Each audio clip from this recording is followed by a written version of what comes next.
Okay, so that's what happened. Now, I was just talking with Mattia about what you were reading in Foucault and Kant and the kind of discussion that you were having, and I'm wondering if you don't mind if we can rehearse a little bit that again, because I'm concerned that the thing about the ethical question of the Socratic question about what does it mean to owe coctus Asclepius, seems to me, if I heard you right, the sort of answer that people came up with.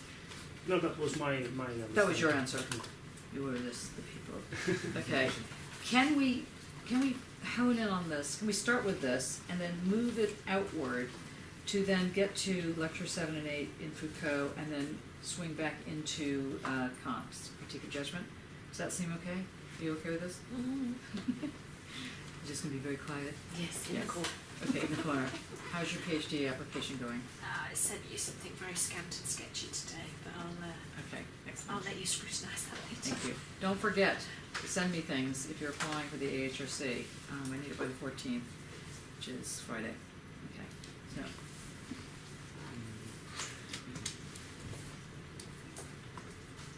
I'm laughing. What's that? I'm laughing inside. That's right. Crying outside. No, I get that. Yes, that's right. We'll come up with something. One of the students came by and said, I just sent you something that was really terrible. I said, have no fear. By the end of the process, you wouldn't even recognize your The trauma would be I'm such counting that on that, Johnny. That's right. Yes. That's why you have to give it to us in a lot of time. Okay. Let us begin.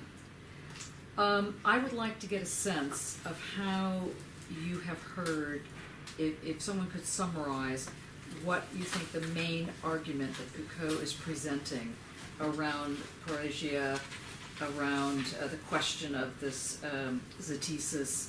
Like, what is this? What is this thing that he's getting at? In his very, the first lectures that ends up, and then later on where he starts talking about the question of killing himself with Socrates. Because Socrates, there's different readings, and I'm sure that all of you have had a chance to look at it throughout your life, let alone up to this seminar. The question is, why did Socrates really drink the hemlock? On one level, what was? I mean, he didn't really. I mean, there was no gun to his head to drink this hemlock. So, one question is, how come he did this?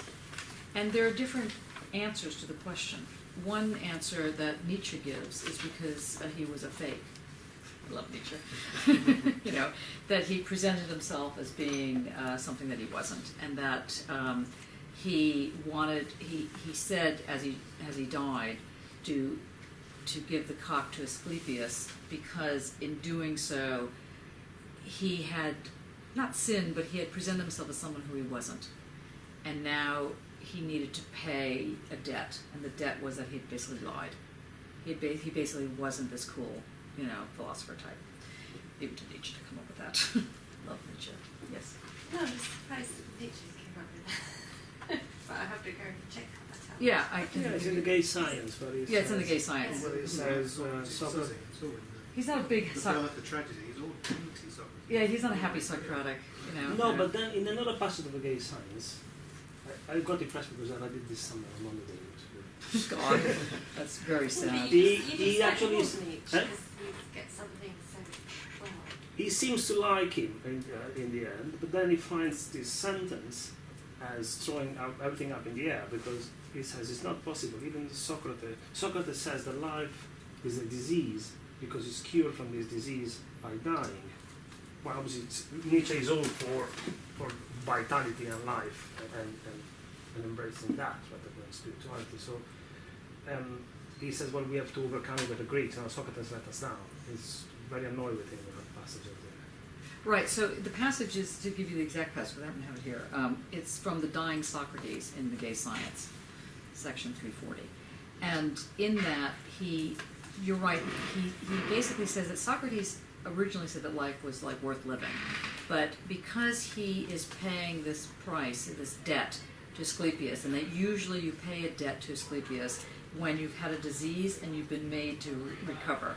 But as he was perfectly healthy, the disease Nietzsche interprets is life, and that he is happy that he's finally being released from life. So he's paying the, and so the quote that Nietzsche has is, he basically says, "This ridiculous and terrible last word means for those who have ears, O Crito, life is a disease.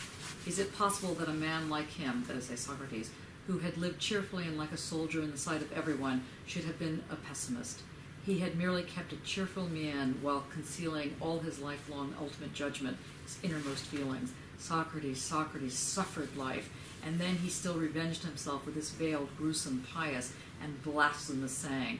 Did a Socrates need such revenge? Did his overrich virtue lack an ounce of magnanimity? Alas, my friends, we must overcome even the Greeks." So that's where he leaves this thing. Now Foucault is picking up this. He's focusing on this lecture for a very specific set of reasons. And when I was listening to what Mattia was telling me yesterday or today about what was I'm not certain that you've reached those reasons. Can you tell me what you think those reasons might be, so we can at least put them back on the table, or we can look at them through the courage of truth? What is the courage of truth? What does that mean to say that title? And what does it mean for someone like Foucault to use the T word, the truth word? What does that mean to call it, say, the courage of truth? What do you think he's talking about? Just to really set it properly. Let's do it. No, you do. But yeah. Give it a go. When was the last time you looked? Oh, you.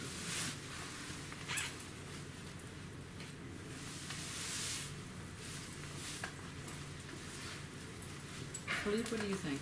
What is the courage? What does it mean? Forget about what Foucault said. What does it mean to talk about? What does it mean in a lay sense, not in an analytic sense, not in an analytic sense like the Kantian analytic, which means what? What is the Kantian analytic?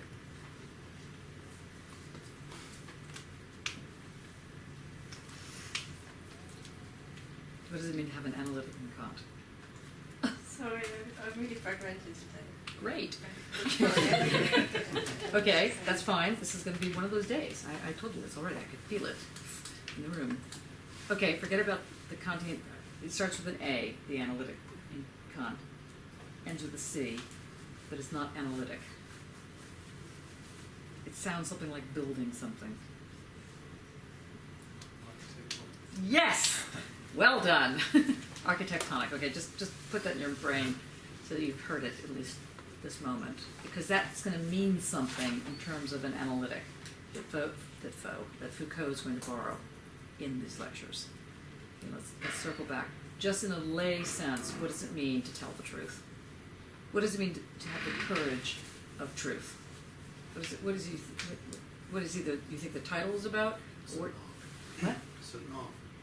Saint Mark. Yeah, St. Mark is an analogical figure of rebirth or No, in a lay sense. It's kind of it's already in there. I mean, you can't take it out. That's part of our tradition.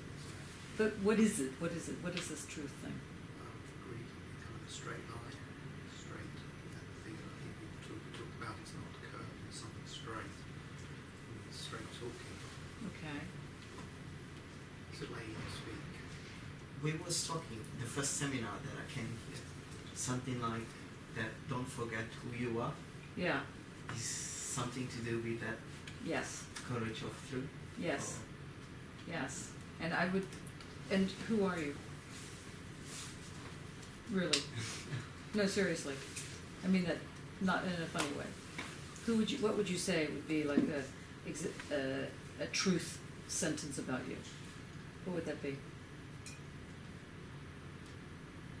I think I would say many things about me in terms of the person that I am, that I'm honest, Okay, so that's that good. I'm friendly, that I'm. So the things that you've just pointed out, they're not the same thing as saying I'm an artist, There's some. What were those kind of words that he was using? That Bruno was using? I What are can those? say many things about mindset. The basic experiences of life: joy, love, hate. No, you were saying honest, friendly. Those are different. What, But they're not traits. They're close, but not traits. They're not experiences. There's something. What is it? To tell the truth about. If I said, really, what would you really say? Is the thing that you want people to remember about you? Like, what is that thing? What, if there was one thing you could pull down, what would that be?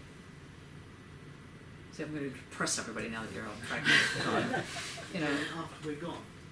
Yeah, like what would you think? What would you think would be?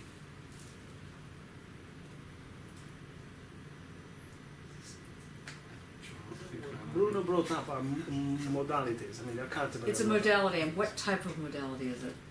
A modality of interaction. And what kind of interaction is it? Starts with an E.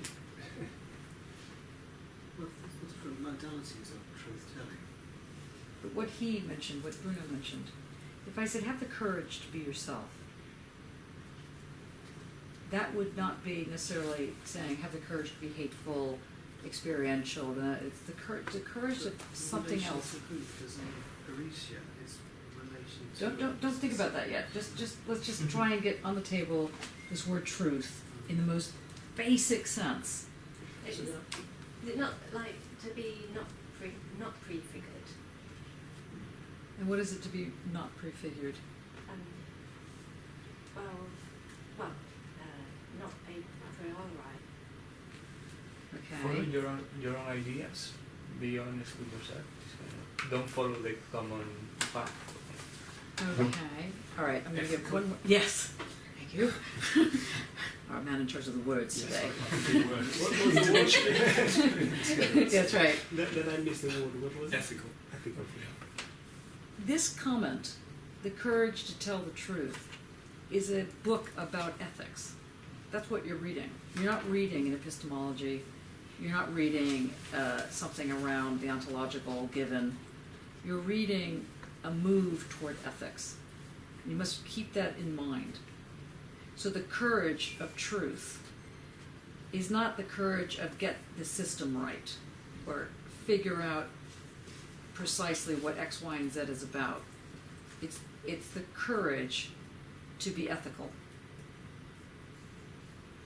And now comes the next problem, which is the obvious next problem. What does it mean to be ethical? What's he laying out in his various, when he gets into these epistemological structures and these, that's my, okay, do that.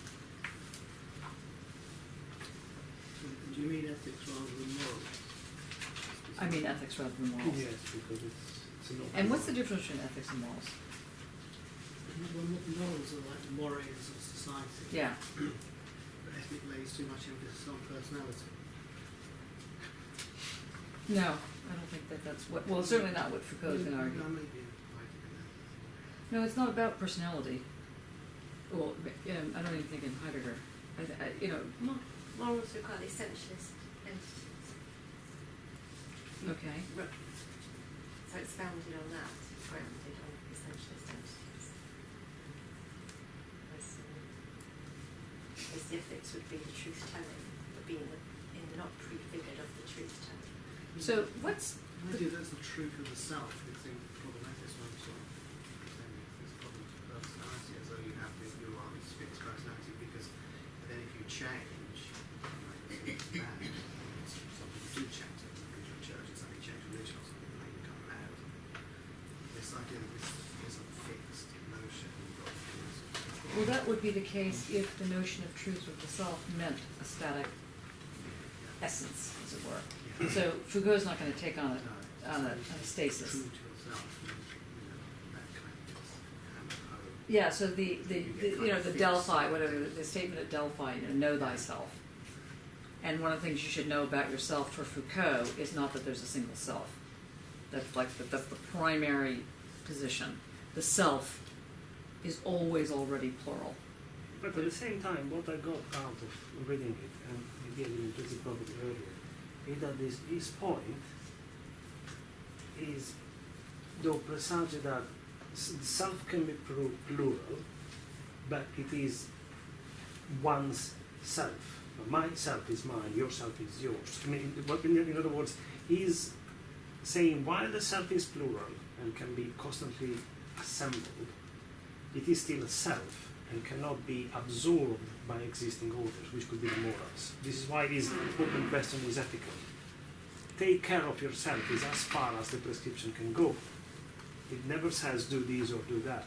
So much that it takes Socrates as an example, whose inner voice was always only negative, always said don't do this or don't do that when he was about to do it. He was never prescribing what to do. Can you, let's go to, we're not going to go through every one of these lectures, but let's go to, yes. I have, because I'm sorry, it's on my page, but we're talking about, he writes here, manifests himself about what we're going to look at when he actually introduces the topic of those lectures in the first lecture, and he tells about the act of telling the truth, which is the type of act by which the subject manifests himself when speaking the truth, by which I mean thinks of himself and recognizes is recognized by others as speaking the truth. I think this sentence is very, first of all, yeah, it straight away points out there is no one truth.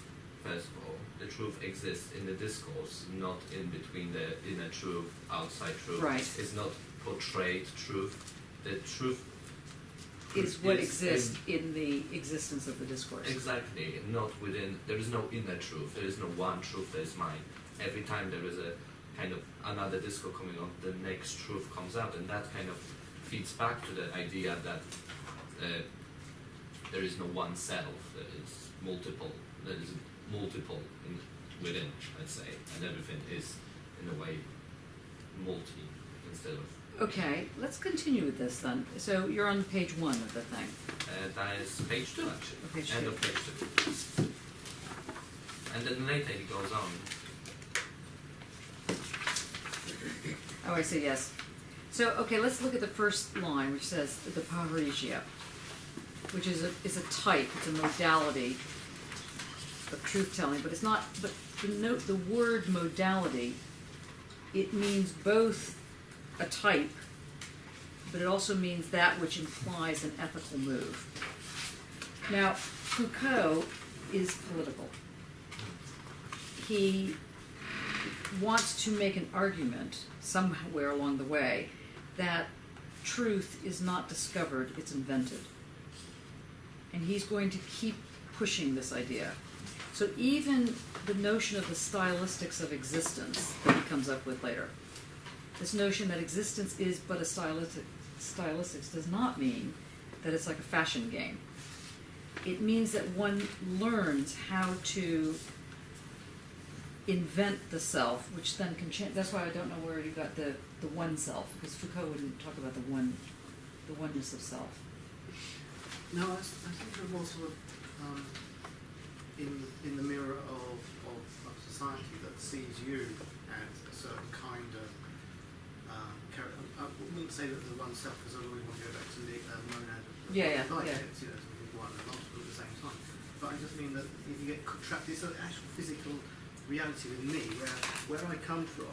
If I go out in the social, I'm recognised as a guitarist kind of thing. I'm not actually whatever. I'm like some kind of something that I'm not, and I end up like in this mirror, Right. which isn't me, Right. kind of thing, and that can be really Jarring. irksome because Yeah. that's not me, and you get talked at like you're somebody completely, you're just not that person. Right. And then when you change, and again in my life I've had like lots of issues. I've had to fight my corner, as it were, fight to the door kind of thing. It's because you have a picture of you, and then when you step outside that picture, you get into trouble. It's somehow separated. You've separated from their understanding. That kind of, I think you've gone mad or something because you're acting in a strange way. Your gestures are somehow changed, and they just don't recognise you as that person. So I was just thinking of it in that way when you get trapped in. And I think this is quite, again, coming up here from the south, there's nothing from here in the south, you know, down there. But what Foucault is but when I basically, come okay, here, there's a different mirror. so what Actually, Foucault, I mean, one way to put this then, to take your example, Yeah. is that Foucault is saying, you know, it's kind of like, there's a song called, I think it's called Small Town Boy or something like this, where it's about the kid running to leave the bullshit behind. And what Foucault is saying is in this example, is have the courage to leave home. Because if you, and build somewhere else. Because if you stay wherever the bad mirror is, that's going to destroy you and you won't be true to yourself. It's not that the social gives you who you are that's true. And it's not that you yourself internally have, I am this person, so everybody can go jump in the lake. But rather, in order to build an environment that is free, it requires one to basically leave whatever it is they need to leave and find different mirrors, basically. And if you can't find them, you invent them. Now, just hold on to that thought, because this is a question of the stylistics. And this is what, in one level, is the parrhesia truth-telling. So what you just did was a form of parrhesia. This is a form of truth-telling. Mark did not have to share this. He shared something, and it was true. And there's no reason to assume that what he said is not true. And that's courageous. So that notion of the truth-telling, that one throws this out, and what do you do with it? Foucault says the other person to whom it's thrown out toward has the duty to catch it. This is the duty to catch the thing that's thrown out. It's a requirement. It's not like, but he doesn't say it's a moral duty. See, unlike Hegel, who's going to make a logical argument of how two things get stuck together, Foucault is going to make a play to start off with using an epistemological move, but then moving immediately into the modality of ethics and politics. And he's going to say, this is how one must proceed in order to make something work. What is being made to work? Freedom, intelligence, creativity, all the things that one would like to like. So he says here, I would like to continue the study of free spokenness of parrhesia as modality of truth-telling. Now, then he gets into who is this person that can tell the truth? Because not everybody is able to tell the truth. So he gives these different examples. Like he says, the teacher, for example. This is a good example of someone who's not a parrhesia, because they might be imparting information. It's not the same level of truth-telling. It's only truth-telling if something happens in the telling of that truth. And what is that something? What has to happen? Well, assuming of a risk and requiring that the listener also assumes there is a risk. Yes, good. So the thing that has to happen is that there has to be some sort of risk. So you're throwing it out. So you're not going to be hiding behind authority or hiding behind, that's why he hates the teacher in that sense. They're hiding behind a kind of authority, or the priest or whatever. They're hiding behind something, and so they're not really risking. Now, that's not to say teachers or priests or whatever can't risk, but in an institutional setting, risking is often, as we know, very low on the totem pole, and that's one of the reasons I think what we have here is such a magic garden, because people are willing to put their thoughts sort of on the table and risk. Maybe they're right, maybe they're wrong, but it's out there. And the people who hear it in this group are willing to hold something that might burn them. And so that creates the moment of truth-telling. That the first courage to tell the truth is also to know that when you tell it, you risk something, but it doesn't go in the air. It goes to people who also get the risk. Now, how do you find those people? I mean, if you look around this group here, it's a really eclectic group. It's fantastic. How do we find each other? I mean, true, you know, there is the PhD course and there's the Birmingham School of Art, blah, blah, and we know that is not how it happened. And Foucault is trying to explain, how did you have the courage, not of your convictions, he's not talking about conviction, he's saying, how did you have the courage to know that you had to tell the truth? How did you have that? That's what he starts to do. So the first thing he starts to do is to think about this thing called telling the truth. What is this thing? And why do we have to call it courageous? And he doesn't flinch from it. He doesn't say, oh, you know, everything's courageous, or if you run into a burning building to save your child, you know, is that really courageous? You know, well, you know, yes, it is. So get past this. You know, or some people say, well, I would have done it anyway, you know, I'm not really brave. Sometimes you have to acknowledge something's brave. And he's specifically saying that something is brave that's going on here, and it's going to cost you. It may cost everything, hence Socrates, may cost everything to tell the truth. We still don't know about this debt yet, so let's just go to the next. So what was the next paragraph you wanted to point out there? Oh no, I was, when Mark was talking about the mirror and regards to Foucault, I kind of reminded other spaces. It was about utopia of the mirror. Yeah. Where you are in the other space and you see you see yourself in the other space in which you are actually absent. And yes. I kind of found that interesting with what you were saying, that one say it again. you see yourself in a space that you are actually absent, and that's the utopia of the mirror. Right. And that's what you were talking about. You need to move. You need to get to other space. And safer ground, yeah, as it were. some other ground to yeah. And sorry, I have a quote. I can read it. Yeah. What page? I don't have a page because I cropped it from well done. from the other spaces. The mirror is, after all, utopia, since it's a place.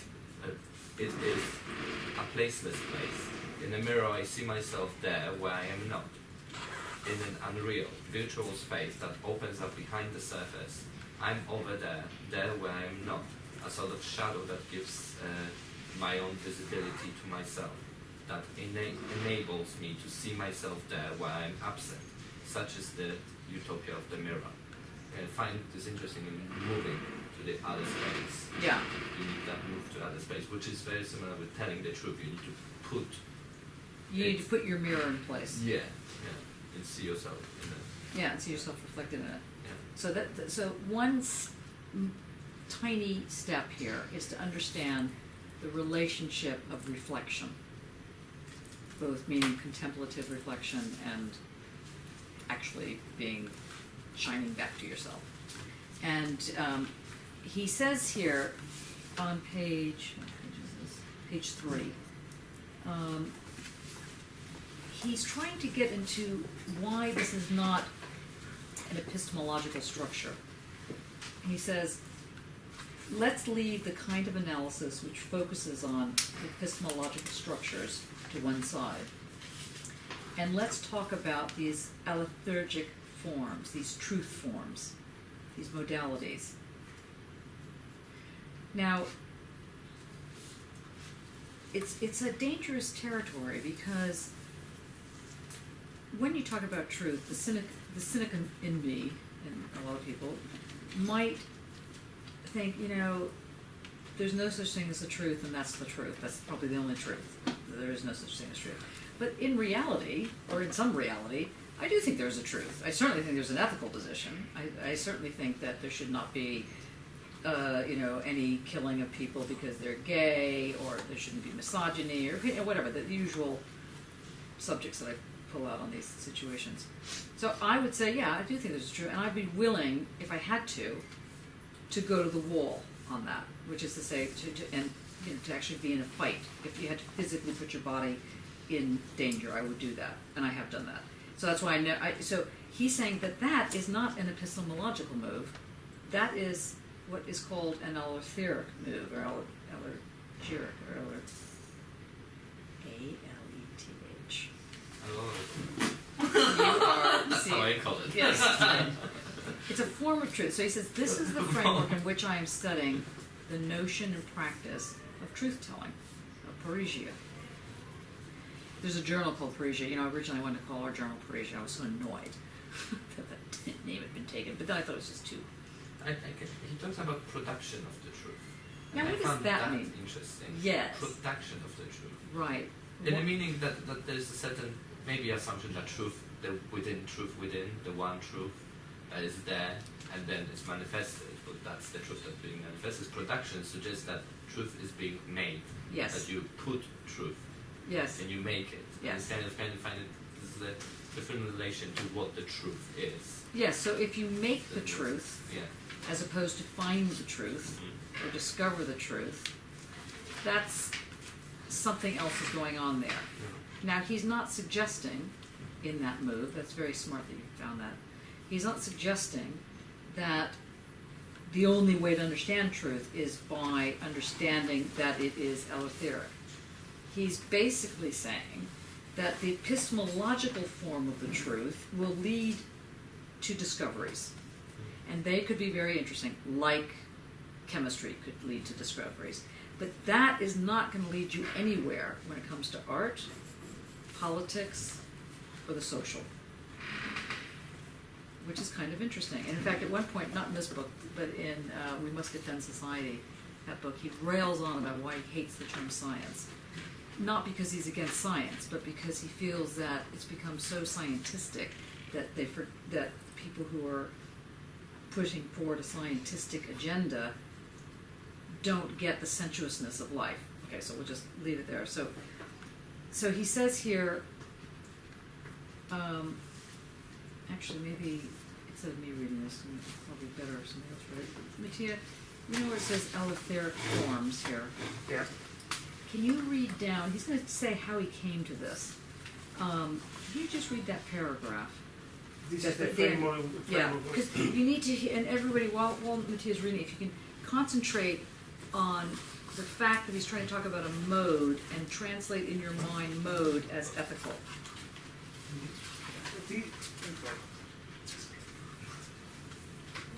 Everybody got it? Okay. Page 3. Oh, page 3. Yes, we're not very far. Halfway to the first paragraph. Okay, halfway through the yeah. This is the framework in which I'm studying the notion and practice of Parrhesia. But Oh, sorry. So just to be, can you do the sentence before? Because just so you know, we're not talking about epistemological work. So let's leave the kind of analysis which focuses on epistemological structure to one side and begin to analyze our liturgic forms. This is a framework in which I am studying the notion and practice of Parrhesia. But for those of you who are not here, I would like to recall how I arrived at this problem. I came to it from the old traditional question, which is at the very heart of Western philosophy, the relation between subject and truth. A question which I posed, which I took up first of all in classical, usual and traditional terms, that is to say, on the basis of what practices and through what type of discourse have we tried to tell the truth about objects, About the subject. about the subject. Thus, on the basis of what practices, through what type of discourse have we tried to tell the truth about the mad subject or the delinquent subject? On the basis of what discursive practices was the speaking, labouring and living subject constituted as a possible object of knowledge, savoir. This was the field of study that I tried to cover for a period. Now, when you hear that, what do you think he's saying? Do you think he's going to say, and I learned so much about it, and that's why I want to continue with it? No, it's like he's zooming in. No, he has done somehow the historic A investigation. little tour. And now he's zooming in and saying, what is really the logic of this subject making in the discourse? Okay, so especially if you read it in French, this particular paragraph, so I do recommend it if you can read it. Where he says, on the basis of what discursive practice was the speaking, laboring, living subject constituted as a possible object of knowledge, savoir. Now, he's criticizing himself. And you need to be aware of this. He's saying, look, in my early work, I came up with this notion of identity as produced by the discourse, like you were saying, Jakob. And I'm not throwing completely out, but it led me to see that I was not quite approaching it as I perhaps might have been, because I was approaching it epistemologically and not allotherically. And what I'm asking you to do, and that's why I want us to go into The Courage of Truth and not his earlier work, I want you to understand what it is to have an architectonic or an analytic that isn't involved, that brings one to an epistemological move, but doesn't start with an epistemological move. It brings one to an ontological scenario, but doesn't start that way. Because he started by understanding one's identity in terms of these topics like the criminal, the mad, whatever. And he realized that was, what that was kind of what Mark was saying at the very beginning, how the social constructs these notions. But now he's actually interested in what really happens if you break out of that. Like, what happens if you actually are radical?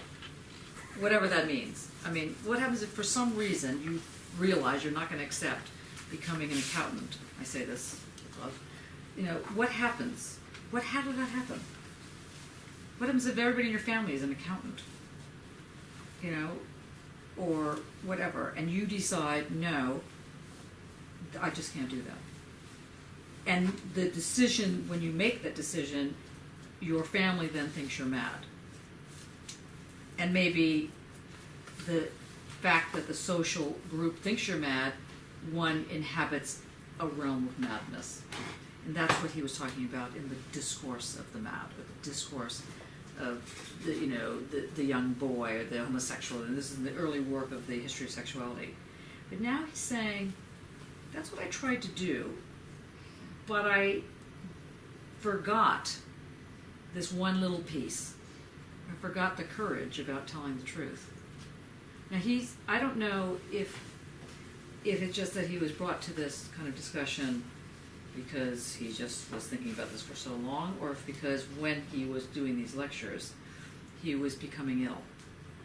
And of course he dies not that long afterwards. Now, it does have a way of sharpening the mind, but you never know. I just throw that out because I think that there's something in there.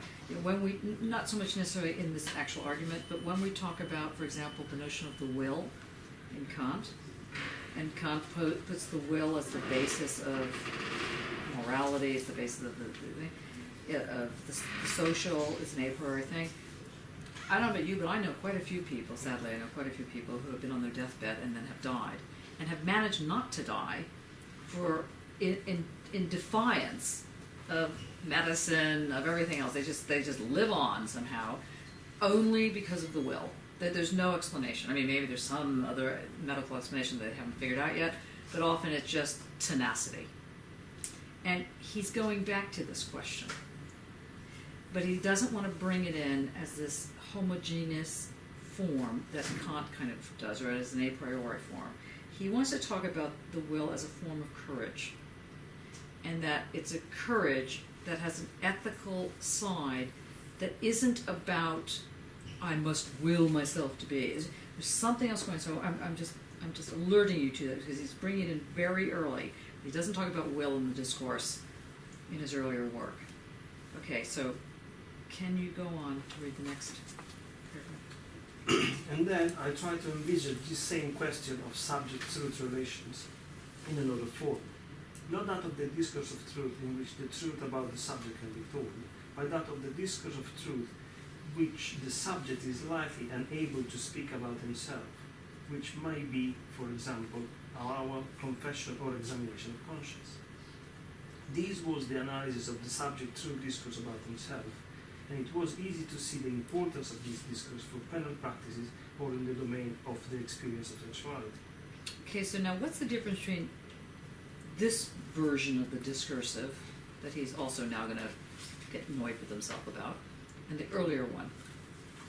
So the first one, he says, on the basis of what discursive we were speaking about, this was the first study I tried to put forward.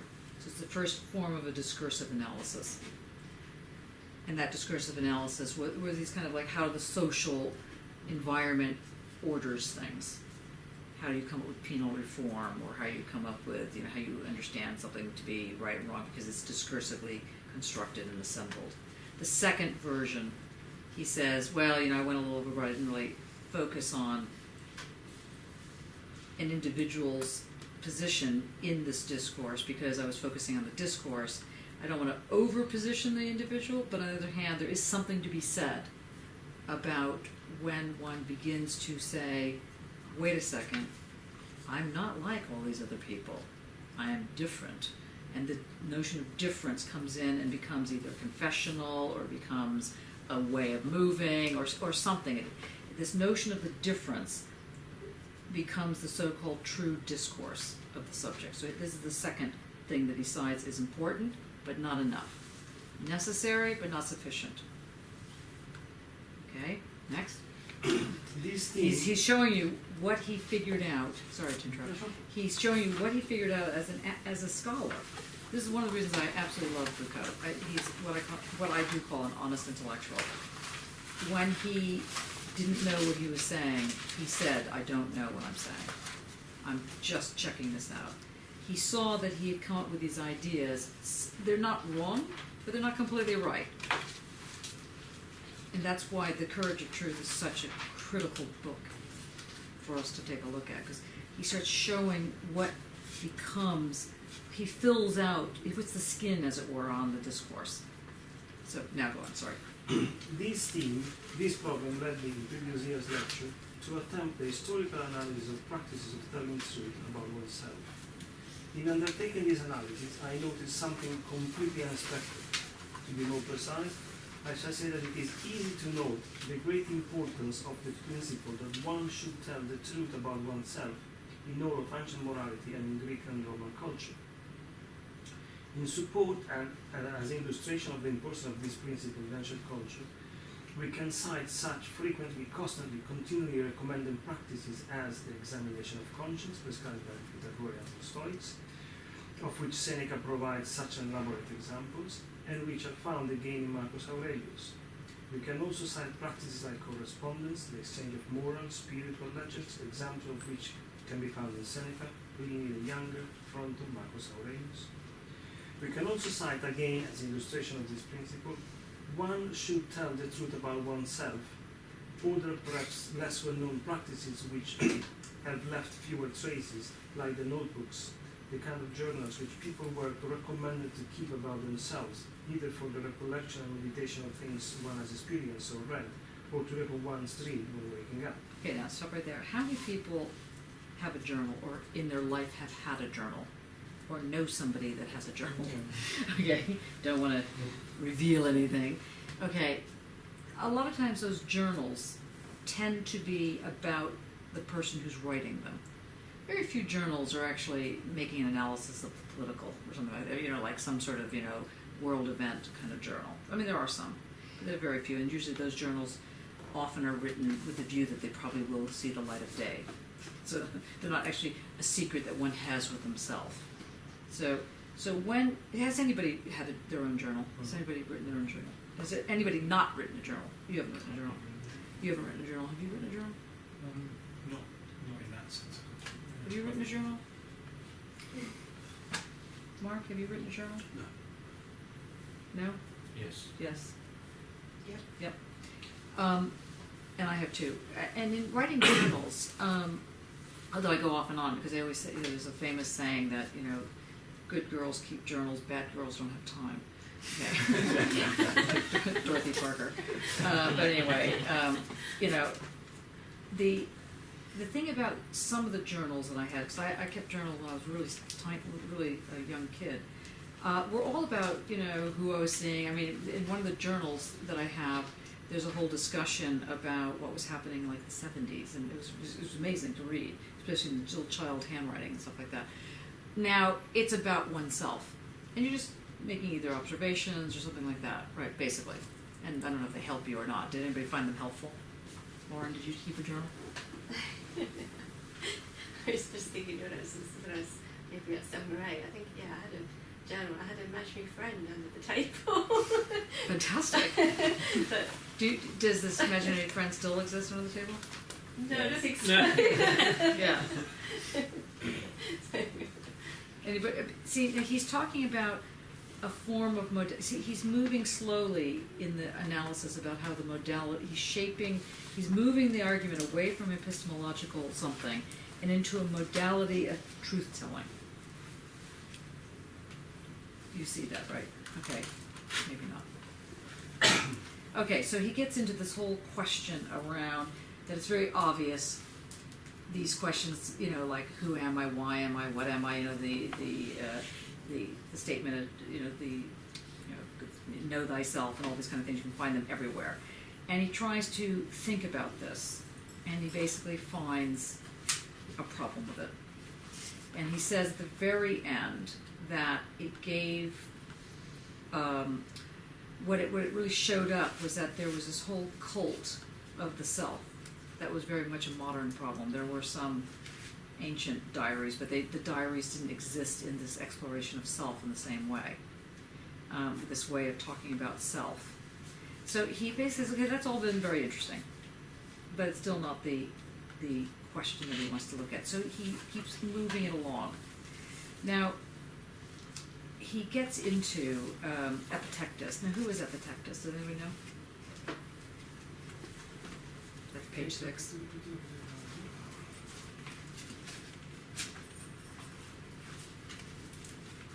Okay, we're not.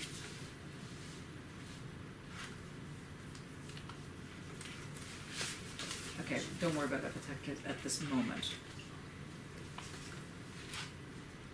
He basically says that something starts to change, particularly around the cynics, in terms of the truth-telling. Now, why are they called the cynics, by the way? It's not because they're all grumpy people. What does it mean to be a cynic? Do you know? Is it to do with being like an animal? No. Interesting. Doubt about everything. Yeah, but the cynics were themselves a very specific kind of cynic. I mean, it is a doubt, but the doubt isn't, I just don't believe it. It's not like Victor Meldrew of the, you know, ancient times. Park that. Let's return to that because you need to understand the role of the cynic here. Okay, so we'll keep going, and he starts to develop the notion of parrhesia and this ability to keep telling something about yourself. And his question becomes, can one get out of, or does our culture, this time period, the modern culture, forget about the ancient time period, does it establish something other than a cult of the self? And he basically says we owe it to ourselves to, on the one hand, create the self, and on the other hand, not create it as a cult, not a cult of the self. So it's going to get a little bit more complicated. So let me, if you go to turn to page 7.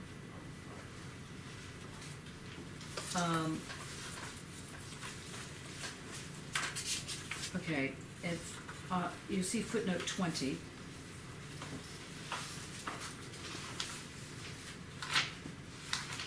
Which is basically how do you distinguish between someone who's flattering you and someone who's telling you the truth.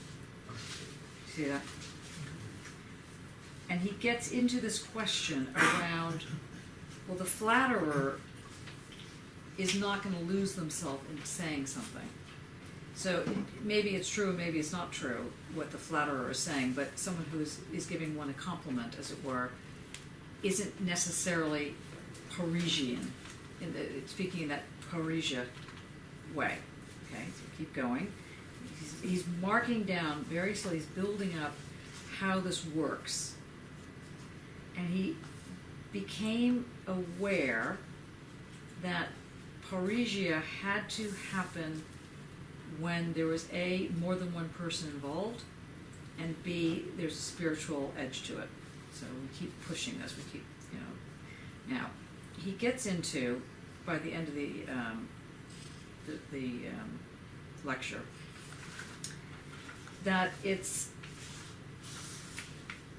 that this parrhesia is actually something that has a meta level to it. So it's usually dealing with not, I'm happy today, I'm not happy, but it has to do with the realm of the ethical. So he's going to start bringing that in. I want to skip this one and get the second lecture. Okay, so if you turn to page 11,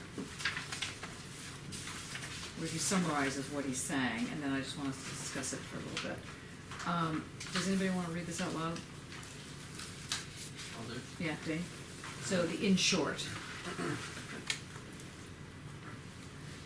In short, Parrhesia, the act of truth, requires, first, the manifestation of a fundamental bond between the truth spoken and the thought of the person who spoke Okay, it. let's just rest there for a second. So, first of all, note that he says Parrhesia is an act of truth. It's not truth. It's an act of truth. Second is that it requires a fundamental bond. It requires something raw. That's the fundamental bond. Will your research have that in it? Will it have that fundamental Parrhesia? Because if it doesn't, A, it's going to be a very boring thesis and you're going to like swears off the bridge anyway. But it's not going to have the art essence to it. Essence is the wrong word, but sorry. But it's not going to have the... if you're trying to invent something that somebody else has not done before, the question I've always posed in the seminars, how do you know you're right? But Foucault's not posing that question. He's saying, you will be right, because who knows what the right answer is, but only under the following conditions. If there is this rawness, if the rawness is understood as such in your giving it out and in your when you tell it, you know you're saying something raw. Anybody watching Homeland? Sadly. I mean, now there's something, to really watch how, in this case, the CIA characters are so good at just seeing that they're telling something really raw. So one believes somebody when you're staring at someone in the eye and you're being very powerful. There's something about the eye contact, about the rawness, this kind of thing that allows for this bond of truth to start getting established. And Foucault's talking about this, saying it may not be true, but that is the first act of this. And this is where I think your non-palimpsest move, I don't want to call it at this point, is actually a form of Parrhesia, is what he's getting at here. Because he doesn't want to call it layers. He wants to say that there's something that's going on that is required to make this work. And the very first thing is to understand that it's coming, it's emerging out of somewhere. This movement. But the movement isn't caught inside you like a little tiny, somewhere inside the pineal gland or something like that. It's not there's a whole move, the social relation that gets it. Okay, next. Second, a challenge to the bond between the two interlocutors, the person who speaks the truth and the person to whom this truth is addressed. So what is that? What is the challenge to the bond? So on the one hand, there is a bond that gets established, and secondly, there's a challenge to that bond. What's the challenge? If the truths, I think maybe it's if the truth. If the other person don't like the truth. And you have to say the truth anyway. So, but sometimes you can be cruel, and the person who you're telling the truth to doesn't want to hear it, because and it's just nasty. And so the next question is, do you tell the truth anyway? This is the courage. No, for Foucault, that wouldn't be the courage. That would be a cruelty. So this is where we have to really see what's happening here, because it moves. We're on the very first lecture. Okay, so the challenge to the bond between the two interlocutors, the addresser and the addressee, Okay. So, Oh, that wasn't. no, go on. Well, I was saying is it a challenge to both of them to sort of kind of let go of like authority Yes, that they claim to authority? that's right. That's right. And in doing so, it means that the person to whom the truth is going toward, in giving that up, they could break away. They could say, well, forget it. I don't want any more of this. Yeah, but they also both have to come out in the open to Yes, start with. that's right. And So that's the challenge of Yeah. the bond. So it's not a one-way street. And if it is a one-way street, Parrhesia is not happening. So that modality of truth is not happening. Now, when he says the person who's speaking the truth and the person who's receiving it, it doesn't really have to be an actual person. I mean, I'm thinking about your work in walking. I think the Parrhesia moment, I think, would be a very specific thing that happens to you when you're walking. And you don't have to be, I mean, it's true that, I mean, the earth isn't having, or the tree doesn't have to give up something. But there's something that's going on in this move that's important. Do you think, yeah? Salma? No, Oh, just scratching my head. Okay. Okay, sorry. Okay. Continue, hence. Hence, this new feature of Parrhesia, it involves some form of courage, the minimal form of which consists in the Parrhesiasts taking the risk of breaking and ending the relationship to the other person, which was precisely what made his discourse possible. In a way, the Parrhesiast always risks undermining that relationship, which is the condition of possibility of his discourse. This is very clear in Parrhesia as spiritual guidance, for example, which can only exist if there is friendship, and where the employment of truth in this spiritual guidance is precisely in danger of bringing into question and breaking the relationship of friendship, which made this discourse of truth possible. So in that case, it doesn't fit the Kasafat. In this particular example, sorry, I jumped ahead too fast. So in this example, the kind of truth that is being established is, let's say, flexible. It requires both parties to be engaged, but engaged not in an authority way, but to dissolve an authority whilst keeping the bond. But it can be upsetting or whatever, and people can break. So it also requires some form of friendship. Now, for Socrates, it was a very clear form of friendship. It was a sexual form of friendship. It wasn't a platonic form of friendship. And the sexual friendship was exactly that. It wasn't sexual love, it was friendship. And Socrates, as you may know, writes a lot about this importance between the lover and the beloved and so on and so forth as a form of friendship. And of course the whole platonic move is that you don't have sex. That is where it comes from, that term. Platonic friendship is friendship without sex. So he's talking about something, he's saying that in the Parrhesic move, you must risk something. The person to whom you're addressing the risk must also risk something. And one of the things that you're going to risk is the fact the whole thing's going to fall apart. Now, that kind of sounds like, yeah, and, like so. So why is this so important? Why does this, it's like, why does this seem like a crescendo moment? Or like it ought to be like a crescendo moment. Instead it's kind of like, yeah, obviously if I'm saying something that is going to hurt somebody and then they get hurt and then I lose my friendship with them, yeah, that's not so good. But great, I've had the courage of my conviction, fine. So what's he really saying there?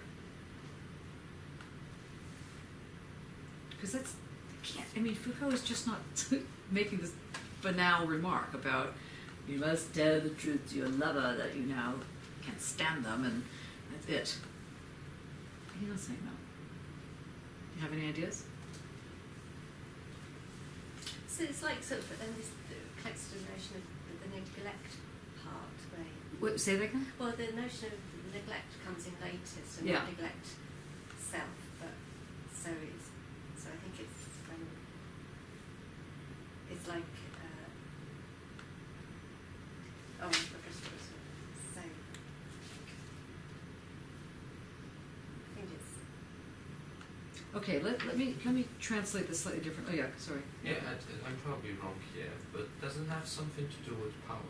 Yes, it has everything to do with Yeah, power. and the moment of he's talking about, and we're talking about modern rise of the individual, let's say, and celebrating the individual in a way, and establishing power of the individual. But he's actually saying completely different thing.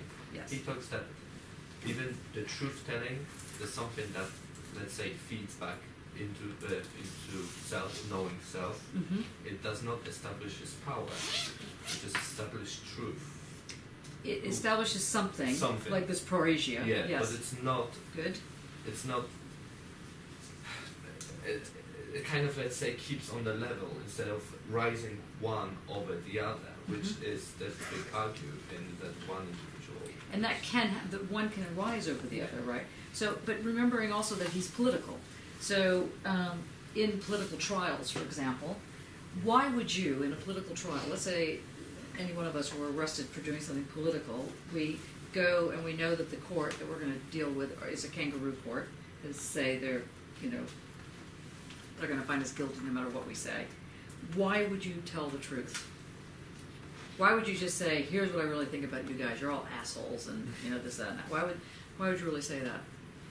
Because the value is placed somewhere else than the court itself. I mean, that's what then happens with Socrates. That holds respecting the law in a much higher value than everything, including his own life. So it's important to do something. What's being given when you say, well, here's what really is going on, people. You all are jerks. This is the kangaroo court.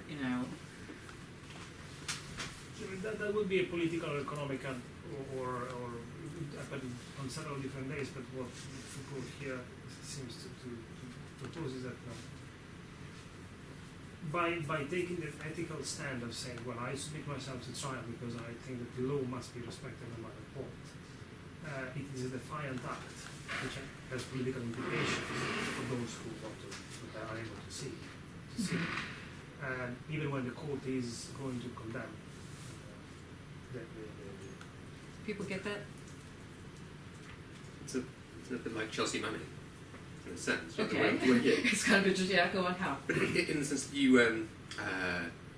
you accept the judgment of the court, whilst not accepting the legitimacy of the court, and that very act of accepting how the court operates delegitimizes the process by which that decision has been reached. I mean, that would be Good. Can someone else repeat that? Because that's exactly right. Dane, you want to try and give it a go? Because this is really important to understand this kind of weird mechanism that he's developing here, that he's highlighting.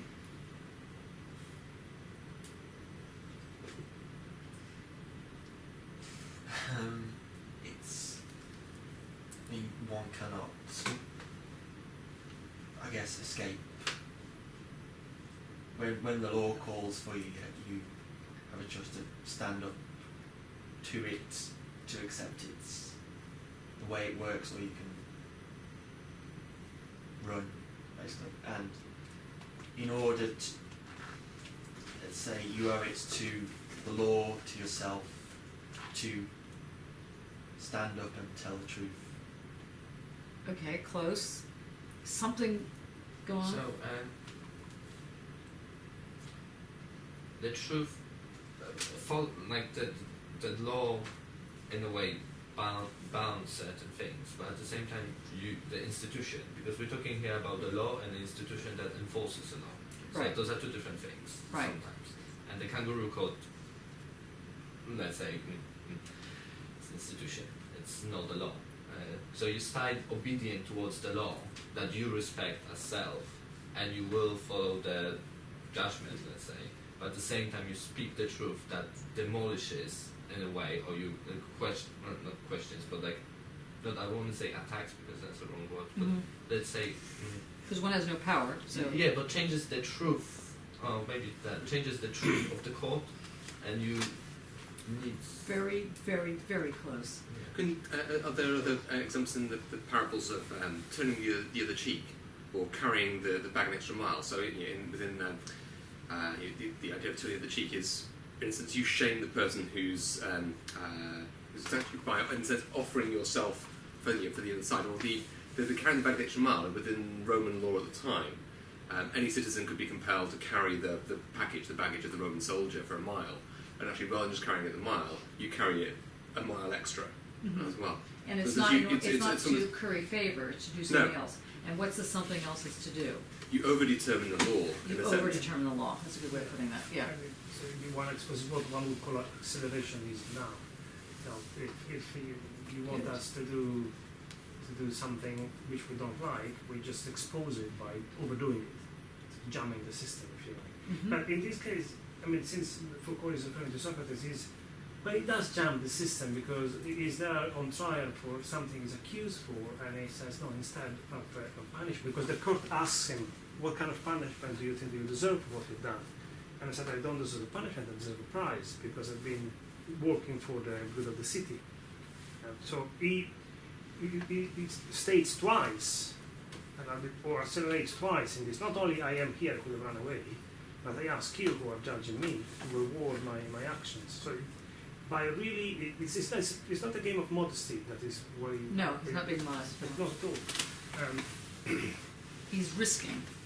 He's risking in order to expose the whole game, but also that's where I think that where I got last time, but I don't know if I understood it right or not at this point, but is where I think that he is taking a stand where by taking the stand he asserts at once the value of the law and the subjectivity, Mhm. because he says the take care of the self is that I am not carried by the various opinions or immediate economical decisions of saving my skin.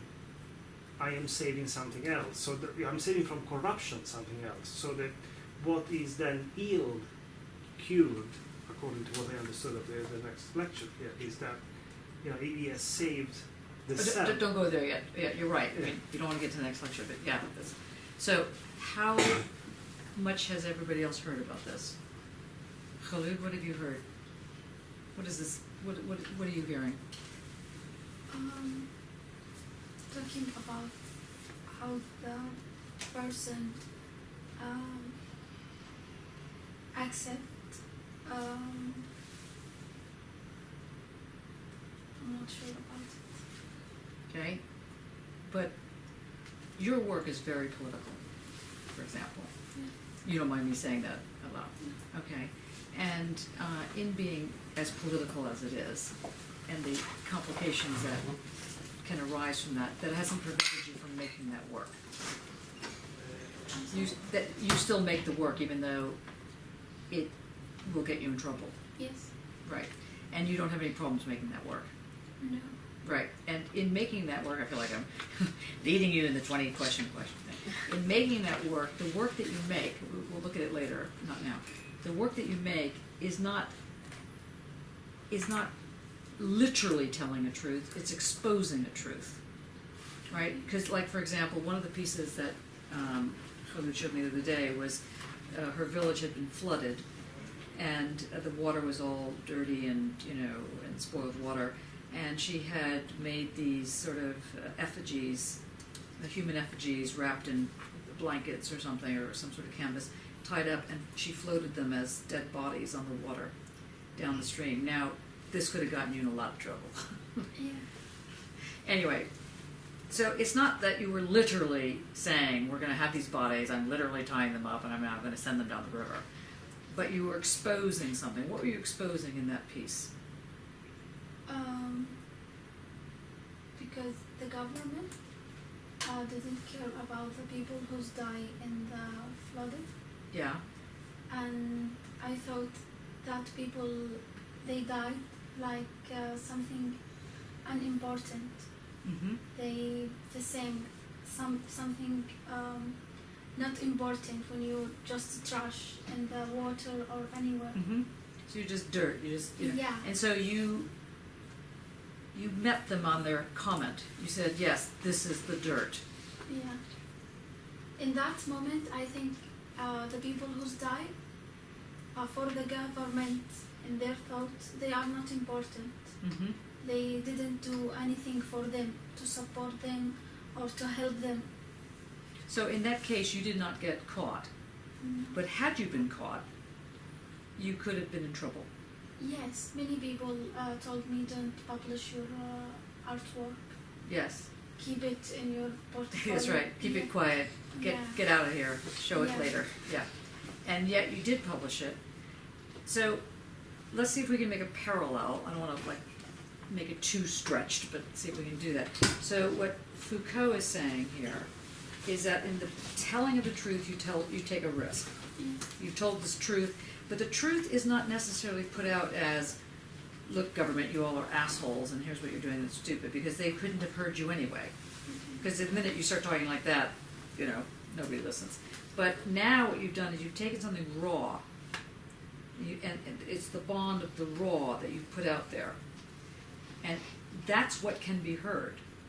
So if the government had seen this or, quote, heard it, you could have easily been in serious trouble. For whatever reasons, they didn't pick up the gauntlet. They didn't pick up the thing that you threw out to them. But this is what he's talking about in terms of Parrhesia. Okay? Makes more sense now? Yes. Okay. Anybody else want to try? Do you want to try? Try. How does it fit with your work, for example? I don't think my work is political. It's some sort of political statement, because I'm also looking at the role of women in sort of predominantly male societies, and How do you understand political? Nothing like putting you on the spot. I'm not exposing, I'm not making a sort of strong statement, but it's more like, it is a political statement, but it is a little bit, your work is a little bit political, actually. Yes. Yeah, I don't like it. But here's what we have to work on, is the word political as not a dirty word, or as not a boring word, or as not an intellectually applied model. Because neither of your two works shout out, I'm political, I'm in your face. That's not the kind of political. And that's not the kind of political he's talking about here. It's this very quiet thing where the political becomes the groundless ground. I mean, that's what we're getting with this, by the way. So let's pretend that the notion of the political is not this horrible thing. And it's also not this thing that is about voting or something like that. It's not political in that sense. It's not what I call fry pan. That's my position and go jump in the lake. So can you translate what you do in your work to this form of Parrhesia? And be prepared, Stuart, because I'm going to do you next. Feel the approach.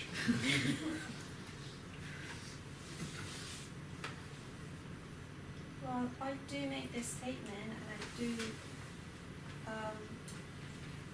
I do try to tell this truth that maybe not everyone wants to talk about it, but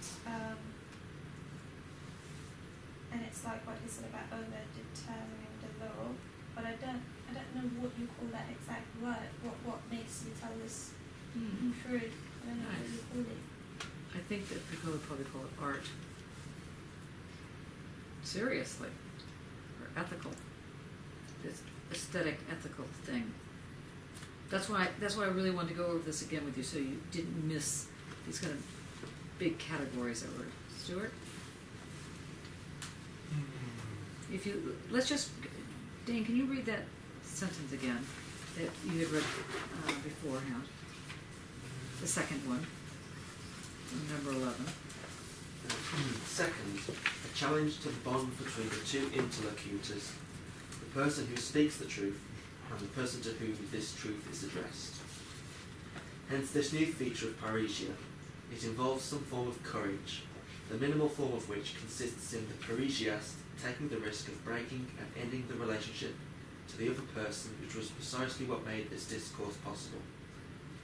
In a way, the Parisiast always risks undermining that relationship, which is the condition of possibility of his discourse. This is very clear in Parisiast's spiritual guidance, for example, which can only exist if there is friendship, and where the employment of truth in this spiritual guidance is precisely in danger of bringing into question and breaking the relationship of friendship, which has made this discourse of truth possible. Does that in any way resonate with your work? Well, it's different levels of it. There's a relationship in one sense that I'm dealing with something that I'm passionate about, and that by And what is that? examining, well, landscape, whatever, but that's... Why do you that's put it in Well, square just, quotes? just because that, as a word, has baggage, so Okay. I'm just trying to keep it so simple, but by studying it and etc., I'm risking my sort of positive relationship. So, it's something that I enjoy doing, by maybe simply putting it as over-analysing, that risks breaking that enjoyment. So that's kind of one... That's one part level, of it, yeah. But I am interested in this possibility of paresiastics in relationship with Another. with something non-animate. I suppose, Yeah, is yeah. Probably or even could I possibly explore paresiastic relationships between the two? Could I stand back and think about? Well, the standing back you can't do, No, because the whole point of Parisia is that you're in it. So, yeah. Somehow you're in it.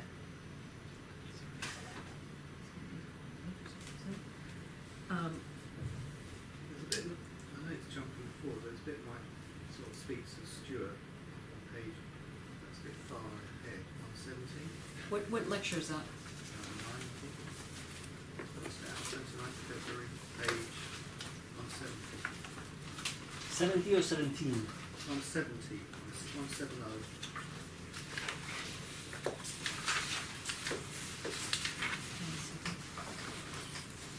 Shall I just read it?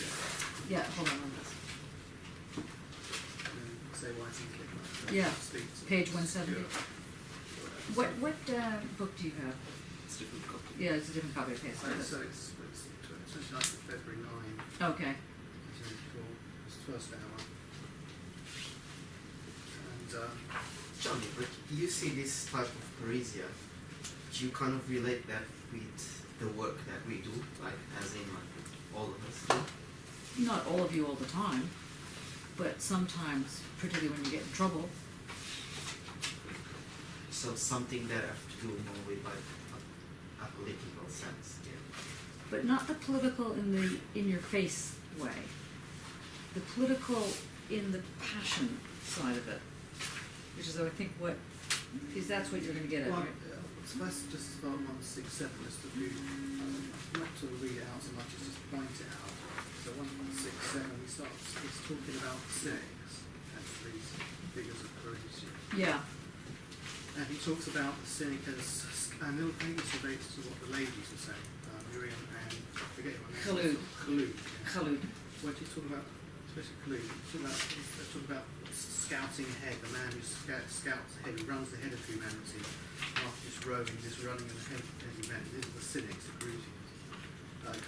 Carefully observed and accomplished the task. The cynic must return to announce the truth. And then on 170, it starts talking about the cynic uses Parisia and carries the staff. Parisia and the staff are linked together. In discourse to the cynic, Herakleios, this staff is actually only one of the well-known set of elements for which there is testimony and antiquity. The cynic is the man with the staff, the beggar's pouch, the cloak, the man in sandals or bare feet, the man with the long beard, the dirty man. He is the man who roams, is not integrated in society, has no household, family, half country. You must remember the text I quoted, with Stuart, not saying Stuart's the beggar, but when he was talking about this relationship with inanimate objects, that kind of losing family, health, hearth and home. And also I kind of see a St. Francis kind of figure talking to the birds and this kind of thing. So I just see with your three explanations there, something like, especially when you're a trailblazer, pretty much, very much trailblazers. So you're forging ahead with all the exception to the rule, as it were, within especially your space, your community, and your stewards. So I just thought that further along, unless we jumped ahead there, but there are descriptions that I see relating to stewards. I've done it again. Khalid, like Khalid. Yeah, just keep shouting at. I can see in that where you three are coming from, particularly obviously right in front of me as well, which kind of helps. And do you see yourselves in this in the cynic side of it? Because he's going to throw over that as well. No, not you. These three. What Mark just read.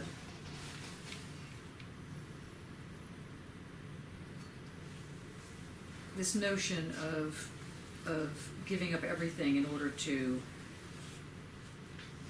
say something. There's also something about spying out.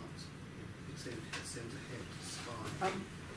Yes. Maybe it helps also putting it while introducing the image of Socrates speaking in public. Foucault brings up Solon, the other episode of Solon going to speak in front of the assembly of the city. And he makes a very, very clear distinction between the two. Where are you? I don't remember which lecture it is. Because it speaks of says Solon makes a political action. He says the state is attacking us. He refers to a specific historical moment. The assembly has taken up a bodyguard, which means that they see the citizens as potential enemies. So he goes to the assembly in an hour and he denounces this, saying, well, if they see us as enemies, then we have got to protect ourselves from them. And this is a closing down action somehow. It's not coming out in the open at all, although he makes something public, but actually is an action of defense, it's an action of hostility, it's an action where all the possible semantics are being severed because they are becoming hostile, therefore we have to become hostile, and we are trying to avoid all risks. Mm-hmm. And if we fight, is to avoid the risks. Vice versa, Socrates does not want to avoid the risk because only in the risk there is room for something else. Right, so that's why this example, which was a good example that you pointed out with the cynic, is not the kind of parrhesia that Foucault is going to develop for a form of, let's say, stylistics of existence, because it requires this relation. Whereas the person who's walking, the cynic who's walking with the staff, and who has the courage to say, look, here's what's going on, people. Either you see me as someone just saying crazy things or whatever, but here's actually what's happening. Like he says further down in that segment where you have here, now the role of this mode of life is not just to correspond harmoniously, as it were, to the cynic's discourse and veridiction. It does not possess just a homophonic function, like that between Socrates' life and his use of parrhesia, which we saw in the Lactates. The mode of this life, staff, beggar's pouch, poverty, roaming, begging, so on, has a very precise function in relation to this parrhesia, this truth-telling. It has, first of all, an instrumental function. Second of all, it conditions the role, the possibility of talking, and so on and so on. But he goes on to say that this is not, while this is a form of parrhesia, this is not the parrhesia that is going to, evoke this peculiar debt. Because this person doesn't have to pay a debt to anybody. And yet what Foucault is trying to ask is, why is it that Socrates is saying we have to pay back a debt? So the kind of scout, the kind of person who breaks through, who may or may not be an artist, who may, this kind of person, this is not the one who pays a debt. As interesting as that is and as important as that is, that's not what he's talking about here. He's talking about it in this lecture, but he's going to make a distinction. So I come back and I still ask you, what is this debt, and why is it a form of truth-telling, and what does it have to do with our work today? Those are the kind of, like, that's where we're going. And you need to, yes? But can I Yeah. venture what I think I understood of this so far? Okay. I believe it is the link between what we are reading in Foucault and what is relevant for us as art engaged people, one form or another, is precisely the fact that there is no prescription, that would be morals. Right. And the exhortation through this risk-taking is to, it is open. It is the taking care of the self that one has as the only, no matter how fluid, ground that one can use. So this constant playing with the system, because the system is the only thing that there is, but retaining a certain distance, that continuous exhortation that Foucault reminds us in the lecture, do not forget, do not become negligent. It's not just do not forget to remember. Yeah, do not be negligent, yes.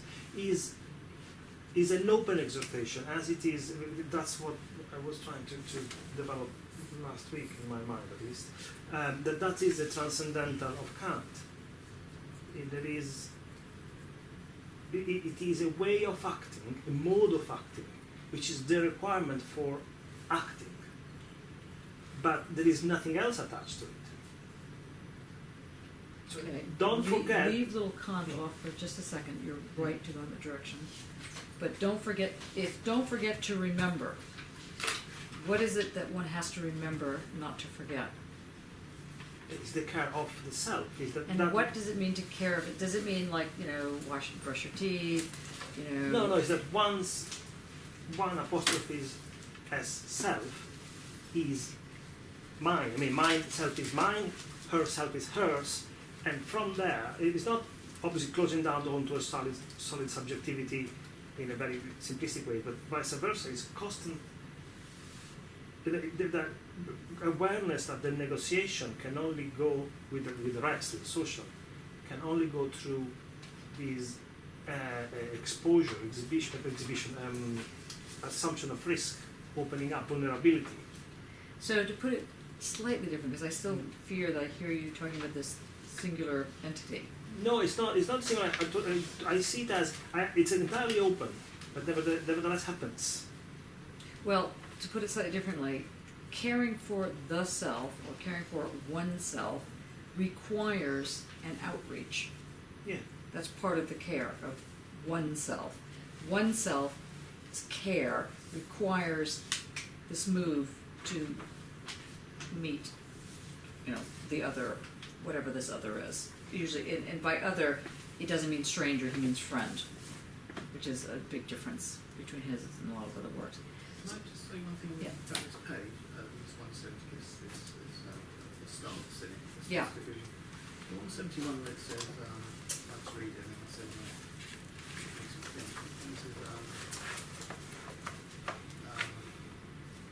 ought not the cynic to remain free of all that could distract him, entirely in the service of God, able to mix with men without being tied down by private duties? How could he observe with his duties without Don't read so fast. Right. To be an angel, to exercise his angelic office, this catastrophic office of spy and scout, you really must be free of all attachment. Mode of life is therefore a condition of possibility for the exile of truth. This whole passage here has made me think of that guy Snowden and Yeah. the WikiLeaks guy. Yeah. So it seems a guy who not attached to his job, not really attached to his family because he's going to bring a lot of grief. There's a lot of what he did. Well, he might have been really attached to his family, Well, but it might have been, but you've got to be a distancing Mhm. going on there somewhere. I think maybe it just occurred to me. It just came to me, and I thought about it, and I'm thinking about it. But here's a guy who, might, to me, this sort of something here that is worth thinking about. This man. Who, yes, I think that's true. I mean, the Snowden example is very good. He wasn't in an airport stateless, wasn't he? In the Yeah. airport lounge and stuff. Again, that's the lack of attachment. You know, this kind of isolated, living in an airport lounge and stuff. Well, That wasn't by choice. Yeah, that wasn't my choice. No, So, but Ai it's Weiwei, happened, you know, this has happened to him, it's happened to a lot of political leaders and so on. And yes, that is very important. I'm not saying that's not important. And that is definitely Parrhesia in this context. But the one that is about something to do with this Asclepius problem, and why Asclepius, who is the kind of patron saint, as it were, the god who deals with disease, has cured something. That's why you pay a debt to this Asclepius. Something has been cured. So when Socrates drinks the hemlock, what is it that's been cured? I Yes. think he didn't have the courage to tell the truth. He didn't have the courage.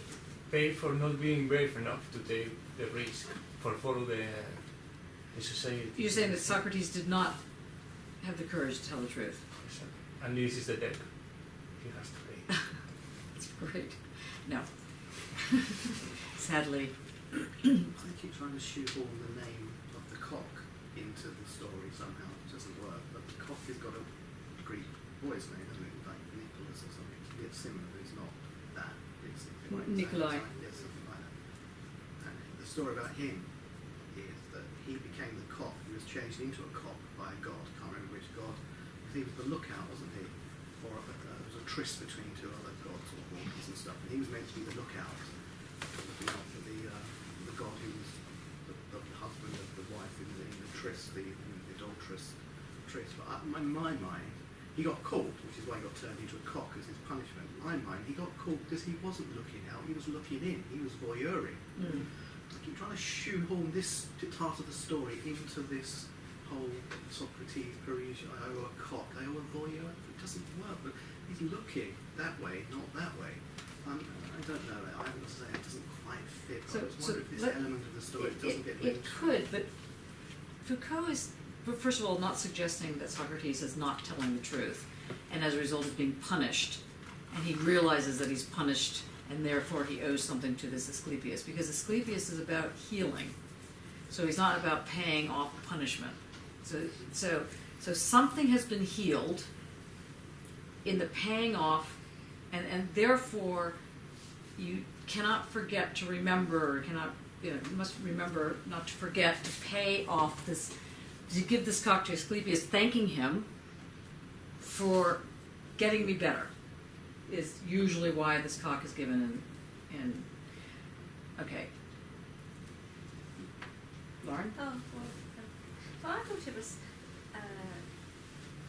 because he chose the hemlock, it's truth, through that act, he's not neglected truth, and so truth has been an act of making it truth, which is healing, and so that's why he's healing for everybody, and so that's why everybody owes like the cock or something.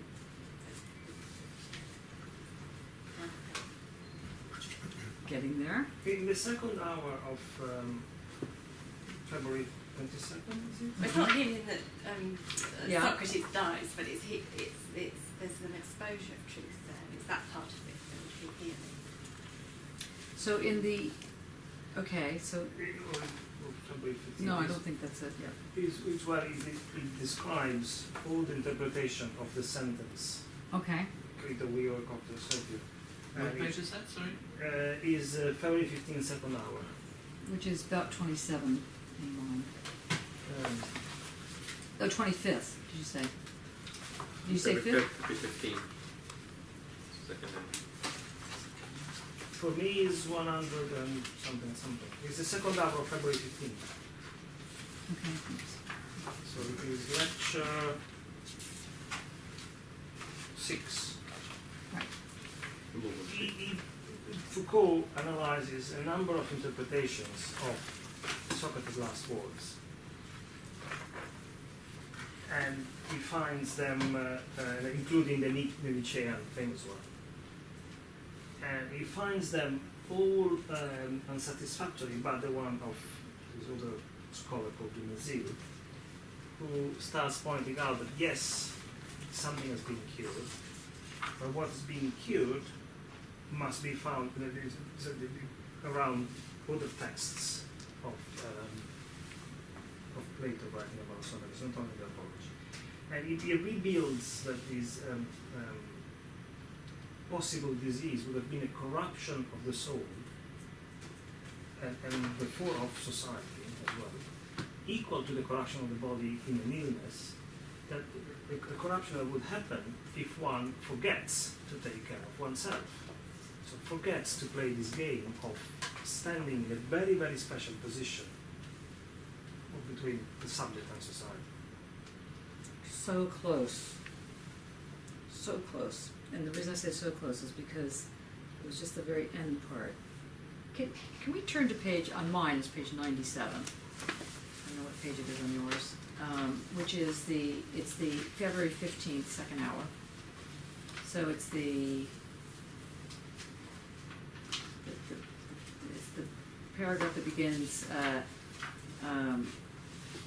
sacrificing a cock is the traditional way by which one thanks Asclepius. Do you find that? For me, it's on page, it's 15 February, second hour, about 4 pages in. There's a footnote 3. That's on that page. Do you find it? What page is it here? On the PDF it's 114, but the book page is 97. Yeah, okay. Yeah. Right. He says here, actually, it would probably be useful if you could read, if you don't mind reading, if you can read the Asclepius is in fact the God, and if you can read the full page, because I think, the full page down to number 5, okay, because I think that might summarize, because Mattia, you're not quite there, you're almost there, but you keep stopping short. It's the same thing that happened to Lauren, okay? Yeah. Asclepius is in, so shall I read that? Yeah. Asclepius is in fact the god who does only one thing for humans, which is occasionally to cure them. Sacrificing a cock is the traditional act by which one thanks Asclepius when, Dumézil emphasizes, he has in actual fact cured someone after the cure has been carried out. This then is the starting point. This is what we know. Now this text, formulated in this way, referring to this kind of practice, has been interpreted in a fairly standard way, which Dumézil amuses himself by synthesizing with some lines from a poem by Lamartine. Socrates then would have a debt to pay to Asclepius who had cured him. Of what, then, would Socrates have been cured, thus being in debt to Asclepius and having to thank him? What is this debt for? Well, with his death, Socrates would have been cured of the illness of living. The lines from Lamartine are these. To the liberating gods, he said, make sacrifice. They have cured me. Of what? Said Cebes. Of life. Then, faced with this interpretation, Dumézil gets annoyed and says, Socrates has nothing in common with his colleague in sophistry, Sakyamuni. Socrates was not a Buddhist, and it is absolutely not a Greek idea, a Platonic, or a Socratic idea, that life is an illness of which we are cured by death.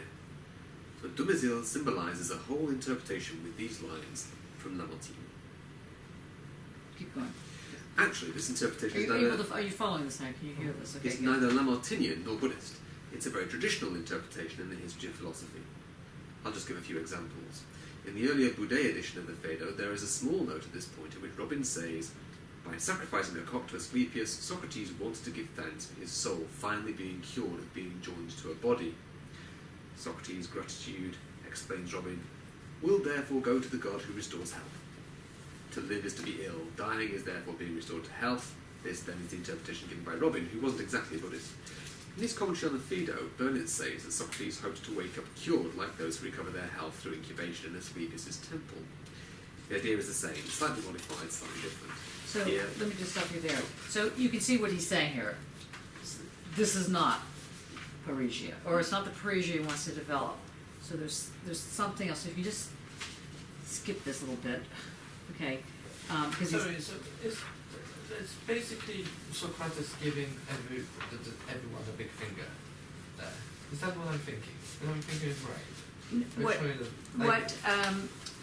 What Foucault is saying is that people have interpreted this passage around, please give this cock to, Asclepius, please pay the debt, as saying, I, Socrates, am sick of life, thank you for killing me, here's this debt. And he's not doing that, and that's what he's saying, he's getting rid of that. He's saying, because these are stupid, these are like idiotic. Nietzsche also has this comment, yes. But then, my lay interpretation from before starting reading the book is that Socrates dying, he could actually forget about everything because he's got no longer business on earth. He says, do not forget that there is something to be paid. There is a law to be respected no matter what. And therefore, he says, I myself dying and you remaining alive, have to pay these things. That cannot be bypassed. Close, again, so close. New glasses. Okay, so we know that he doesn't think it's a disease. Okay, so let's just skip down a little bit. And so he goes, 102. yeah, maybe this one. Is it 102 in the, yeah. Skip down. So, okay, actually, oh, yeah. 119 would be, yeah. Okay. Yeah, 102, okay. So, okay, what then is this disease from which people haven't actually been freed, colon for Socrates? Okay. I think this is it. Okay, go on. So from there. Try that. It is this difficulty, moreover. It is this difficulty, moreover, obscurely felt, albeit rarely if ever formulated before de Mézil, which has led some commentators to put forward other solutions. Nietzsche, then, clearly sensing the discrepancy between Socrates' teaching and the interpretation of life as a disease, imagined that Socrates had broken down and revealed his secret at the last moment. There's one commentator who obviously had reasons for not following Nietzsche's suggestions, and this is Williamowitz. Williamowitz then dodged the issue and said, if we have to accept that a disease is involved, since it's obviously not life as a disease that is at issue, then it must be that Socrates had previously had a disease, we don't really know what, and then remembered at this point of death. Williamowitz is, after all, an eminent figure. There's also the solution offered by Franz Cumont, who says in the Compte Rendu de l'Académie des Inscriptions et Belles-Lettres of 1943, yes, for sure, the sacrifice of the cock to Asclepius is a cure ritual, a response to a cure. But we shouldn't forget that the cock, in fact, came from Persia, and in Persian mythology it's the animal which guides and protects souls on the journey to the underworld, and no doubt it's the echo and the evocation of this importation of the cock that we have at the moment of Socrates' death. This amounts to asking Persian mythology to solve a problem which doesn't appear, to Cumont at least, entirely solvable in the terms of Greek thought. And this is, I think, where we're going to get to it. Faced with all this, what does de Mézil do? First of all, he accepts, because he has to, that a disease is in fact involved. Asclepius equals cock equals disease. Second, it can't be some slight disease in the distant and forgotten past, as Williamowitz thought. It must be an important disease for these Socrates' last words, so solemnly introduced in the dialogue. And finally, we can't go along with Nietzsche and accept that Socrates has broken down. He hasn't broken down, but rather at the last moment said what for him was most essential and manifest in his teaching. He had only to repeat it. And you'll see that he does in fact repeat it. For what then must Asclepius be thanked? What is this disease, the cure of which calls for the final act of gratitude? Well, de Mézil brings in the dialogue of the Cretan, and the episode from which the dialogue takes off, in which Cretan suggests to Socrates that he escaped. This is going to go on, he's going to explain it, of course, the next several pages. Yeah, it's true. Let's skip down. Would you like to hear my interesting misreading of this? No? Not yet, because I really want us to get to, can we get to page right above 105, the very last, so the conclusion, because we'll get there. So the conclusion of all this is, we should not care about, Socrates uses the verb frontizain, the opinion of everybody and anybody, but only about that opinion which enables us to decide what is just and unjust. And here he names the truth. It is the truth that determines what is just and unjust. So we shouldn't follow the opinion of everybody, but if we wish to be concerned about ourselves, if we want to take care of that part of ourselves, whatever it is, and avoid its destruction and corruption, what should we follow? It's necessary to follow the truth. You see that here again we find the elements I was talking about with regard to Socratic erudition. In any case, this is how, by following the truth, we will avoid that ruin, destruction of the soul caused by the opinion of the crowd. On the basis of the comparison with the body, we have here the idea that the soul is corrupted, destroyed, ruined, reduced to a bad condition by opinions which have not been tried out and tested in terms of truth. And of course, this disease is not to be treated by medical means. But if it's produced by false opinion, by the opinion of everybody and anybody, then it will be opinion armoured by aletheia, rational logos, the logos precisely that characterises phronesis, which will be able to prevent this corruption, or to restore the soul from a corrupt to a healthy condition. So he still doesn't agree with this. This is, Foucault is not agreeing with this position. This is yet another position he's throwing out. He says, we have to still make another objection. He goes on to make a further objection. So before you do your misreading, can you now re-summarize what you said when I kept saying so close but not close enough? If you can just re-summarize it so we can pretty much get to what is actually being said here. What Foucault reads through Dumézil's interpretation up to this point is that yes, something has been cured, is not, or however the disease was not live, as many interpreted in various ways, but they've been cured from the risk of not standing by the truth and be corrupted, their soul being corrupted as the body was being corrupted, by following the public opinion with the dictated to escape, to subtract themselves from the dominion and the respect of the law. So to me,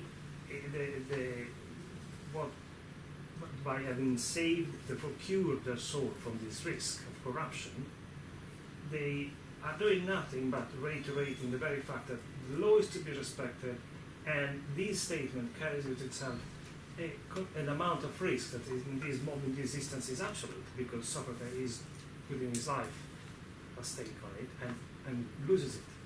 But that's the important part. So I can't, at this point I cannot describe it, I cannot make an analytical statement, I cannot describe it. It's something remains open, and that's precisely what the true dynamic is. Okay, that's good. So something remains open, and that something that remains open has to do with the care of the self. Yes. And the care of the self, we know, has to involve more than one relation, or it has to be a relation.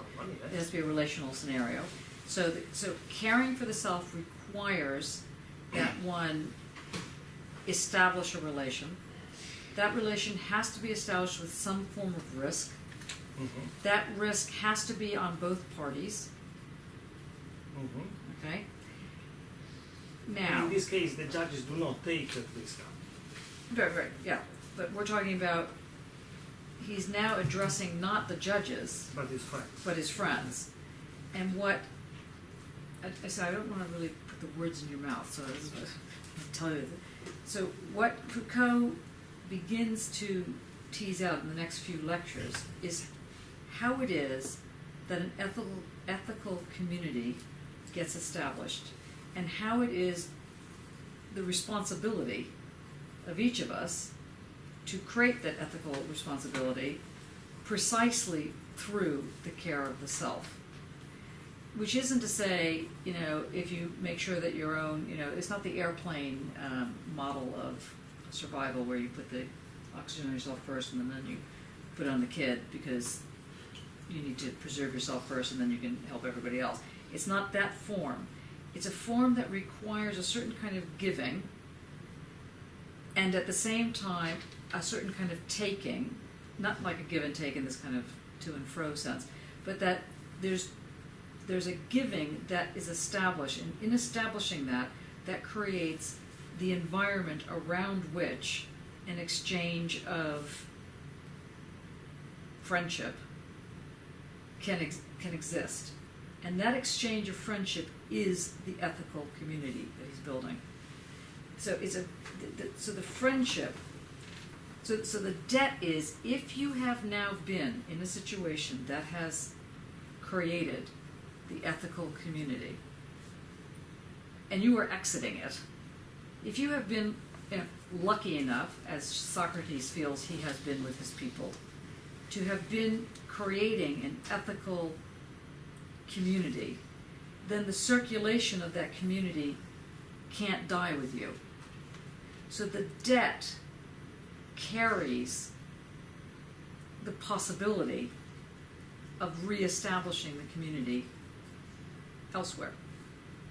So it's like the Trojan hen or something as opposed to the Trojan horse, the Trojan cock or something like this. There's something that gets passed in that, and what gets passed is the ethical community. This is why the courage to tell the truth requires a certain form of love or a certain form of friendship. That is not the form that is not the form that is already always thought out. It's a form that meets people more than halfway, A, because it reflects yourself back to you, and B, because you're able to create the discourse, let's say, the platform. So, to be as clear as mud now, what this means is that the kind of ethics, the kind of parrhesia that he's trying to develop does not have any boundaries, does not have a moral, but creates a modality of speaking. And that speaking allows for, it's the speaking that creates the ground to think, to do, to create. It's a different form. You have to remember that Foucault is not interested in subject versus object and the various things. He's talking about how does this moment get established? How is it that we end up having what I would call a magic garden? Sometimes they get created in nightclubs. Sometimes they get created in the shopping markets, and who knows? These are these very peculiar islands that allow you to be who you are while simultaneously creating something that creates a, I'm searching for words because I don't want to sound normative, but it creates a form of a good. But is this then circulating back to the first lecture? So yes, so A, it's a circulation. That's very important. It's an economy in that sense. But what is now saying here, what we arrive at the end of the second lecture, analysing these last words of Socrates, circles back to the first lecture where he said well, the truth-telling is a modality that can only happen by taking risk or responsibility, at least for what one is saying. Opening up, yes. Coming out in the open and expecting that everyone comes out in the open.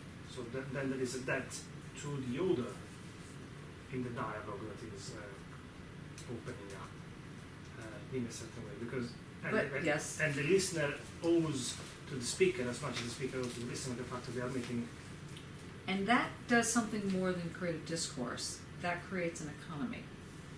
Even a place, in a certain sense. Yes. It does. It creates. In terms of, say, Austin, in terms of performative speech acts, in the sense that there's an element of the way in which, as modality, if you talk about discourse as a modality, that there's a form of address which requires or obligates either an acceptance of that mode of truth-telling with the person or people that you're discoursing with, or risks a loss of the possibility of that speech act to be performative, for it to actually operate. I can see why you would link it to Austin, but I don't.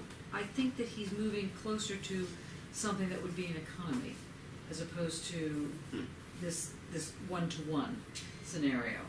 And this is why an economy can form a debt. Who pays that debt? If a community forms, if a group of us form an economy in the way in which we work, in the way in which we market within ourselves, this kind of level of economy, there are different ways in which something is produced. Now, what happens when the debt is produced by, think about, capitalism for that, it doesn't matter what you're thinking about. When a debt is produced in an economy, in a negative sense, that's something that is problematic. But when an economy produces the debt of having to keep it going. That's the debt. The debt is to keep it going. So the keeping it going. So what people are responsible for is to keep going in the creation of this expanded sense of risk without it being sliced risk kind of risk. He remains sort of Heideggerian in this, on these. He remains what? Rather Heideggerian. He remains completely Heideggerian on this. Can you explain why? Well, it's the relation, the coming out and the open clearing that Heidegger and all these sort of forest metaphors. Coming out in the open, in meeting halfway, not halfway, but creating the halfway for a meeting of two that would become two once only when they're in a relationship in the first place. But the whole idea of beings and being meeting and in their relationship creating sense and being bound in that way, and open and having to create that creates a space, and in creating the space is the only place where one can listen to that relationship. Is what is using here. Yes, that's right. But instead of calling it a dwelling, so here's where he parts from Heidegger. Mm-hmm. It's not the dwelling.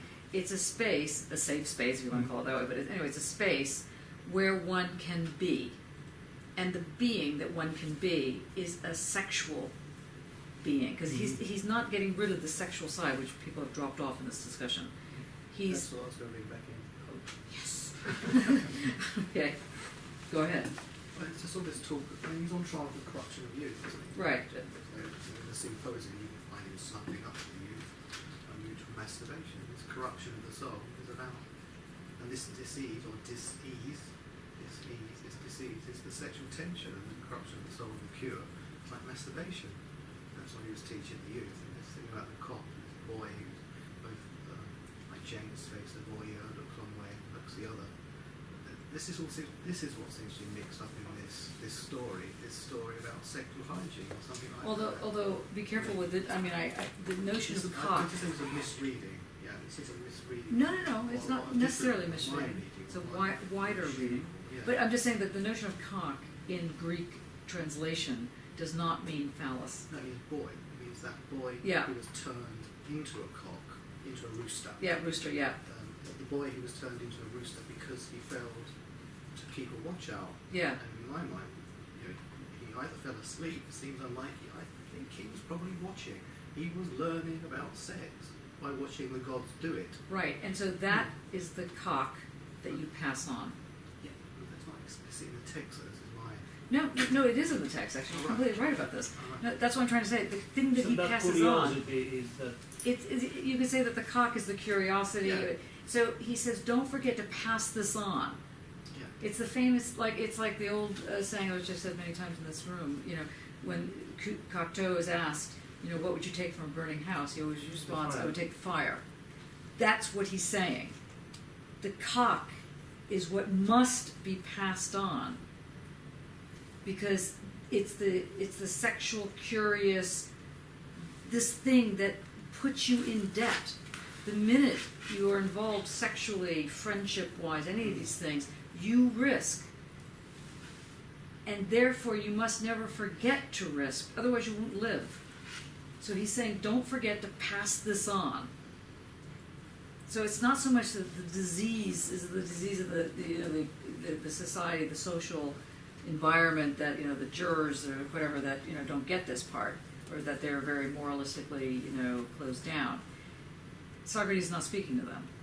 He's speaking to Plato, to Crito, to even to Asclepius in some sort of way, where he's saying, make sure you give the thing that can only survive these kind of economies. Curiosity, invention. Yes? Sorry. No, I'm just again, touching of the head.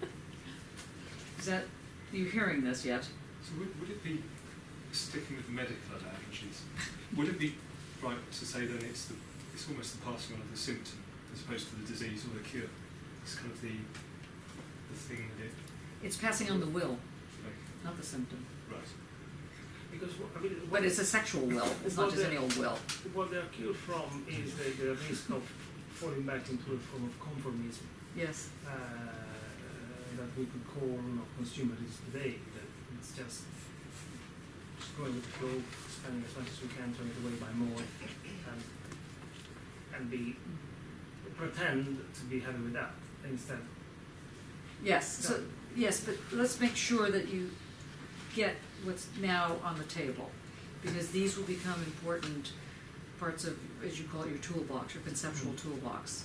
I hope, or I think, which is to say that once you start conceptualizing both the ethical or the community or even the concept of a concept as, first of all, relational, second of all, requiring some form of risk, and therefore it doesn't have a boundary.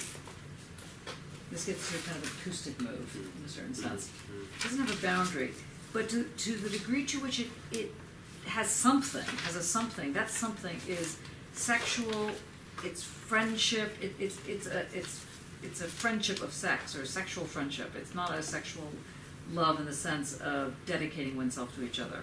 It's precisely not dedicating oneself to each other, and not dedicating oneself to each other through sex. He's being very specific about this, but it's not by accident he's choosing Socrates as opposed to anybody else on this problem. And in the way in which the economy that gets established in the care of the self, in the self-to-self that you were saying, Mark, the self-to-self relation is, one version of that. The self-to-self relation is masturbation, of course. So in the self-to-self relationship, where you learn who am I in the relationship of the self-to-self relation, this creates an environment around which something is created, and that created from the economy that is established is the debt. It's what we owe to our next generation to pass on. We owe it to, I don't know, children or whatever the thing would be, or someone else's children. We owe it to this next generation to give them curiosity. That is the ethical debt. And like I said, not just any form of curiosity, but a sexual form. That's what's owed. That's what he's asking not to forget. And it is not something that is owed because it has been received. Right, it's exactly right. It's not owed because it's been received, or in fact because something's been cured in the sense of a disease being cured. So this is why I kept saying that there is an open or falling or circling back on itself kind of economy, because it's not somebody was curious before us, taught us to be curious, to go to teach somebody else to be curious. It's not this kind of possible. Right. It is something that almost has, because we have it, we have to pass it on. Yes. And not only that, it takes different forms depending on the times that you would live in. So it's not the Platonic category called no, but precisely because curiosity. to me it is right to think of it as keeping something open rather than naming it in any That's way. right. Yeah. And so one searches for the names to call it. He calls it finally a debt. So that one realizes you are indebted to do this. You must do this. Instead of calling, different philosophers and different theorists will call it a responsibility, or mainly responsibility, that you have a responsibility to the other. And he says, no, it's not a responsibility in that sense. You're not morally obliged to do this. You simply have to. If there's an economy, your first step is to be brave enough to create an economy. The next step is to realize that economy produces debt, and the debt it produces is this hunger, this curious hunger, this sexual hunger, this carnal knowledge. That's what you pass on. Is it the libidinal economy? Not for Foucault. I mean, it's libidinal in the sense it's sexual, but it's not. But it's sexual from a friendship sexual. Libido is the kind of force that But the way in which Lyotard, I say this with love, Lyotard, but he's really speaking of a different form of the sexual. He's more like the Freud, coming from the Freudian, the bubbling, this kind of driven kind of sexual sense of the libidinal. Whereas Foucault is saying there's actually a form of the sexuality that gives you knowledge. It's and the sexual creates knowledge, not the other way around. And that's what you must pass on. That fact, that debt. That's a very different, and that's an invented environment. Are you guys exhausted? Is it closer to what one called in Freudian terms these would be drive? Did you say boarding terms? So in Freudian Oh. terms, it would be closer to drive. No, not a drive, not a drive. No drive. Closer to. No, close. It's more, it's an exchange. So it's closer to a market. It's closer to circulation. I was reminded when you're talking about that in those terms of Lewis Hyde's elaboration of Mauss's theory of the gift. Yeah. Which he describes a number of cardinal properties. It moves. It's always to be passed on. So it doesn't. A gift only becomes a gift in the sense when it's passed on from one person to another. It's shared. It's not owned. It perishes or transforms. It's akin to food, the spiritual sustenance. It's absorbed by the transaction. Its spirit is eros, not logos. It cannot be fixed, but always produces a surplus. Its value cannot be measured for exchange, or rather its worth cannot be reduced to its exchange value. The surplus is produced through exchange as a social bond.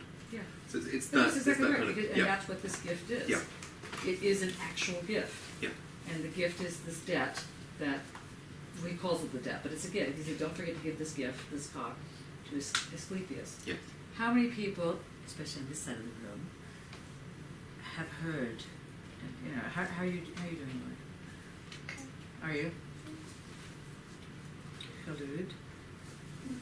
Not bad. That's great. No, I really, you guys kind of worried, but when my mother was really, really ill, she'd go to the doctors and they'd go, how are you doing? She was fine, very well, thank you. And how are you? So you could never get to how she was actually doing. So we're going to try it again. What have you taken anything away from this, or is it just going Wednesday? What do you mean sexual with that? Ah, finally someone asked that question. Yes. Why does it have to be sexual? Why can't it just be, I don't know, platonic? Why does it have to have the sexual? And what happens if you don't feel like you're sexual? What happens if you just want to be asexual? What happens if you're just bored with the sexual? That happens.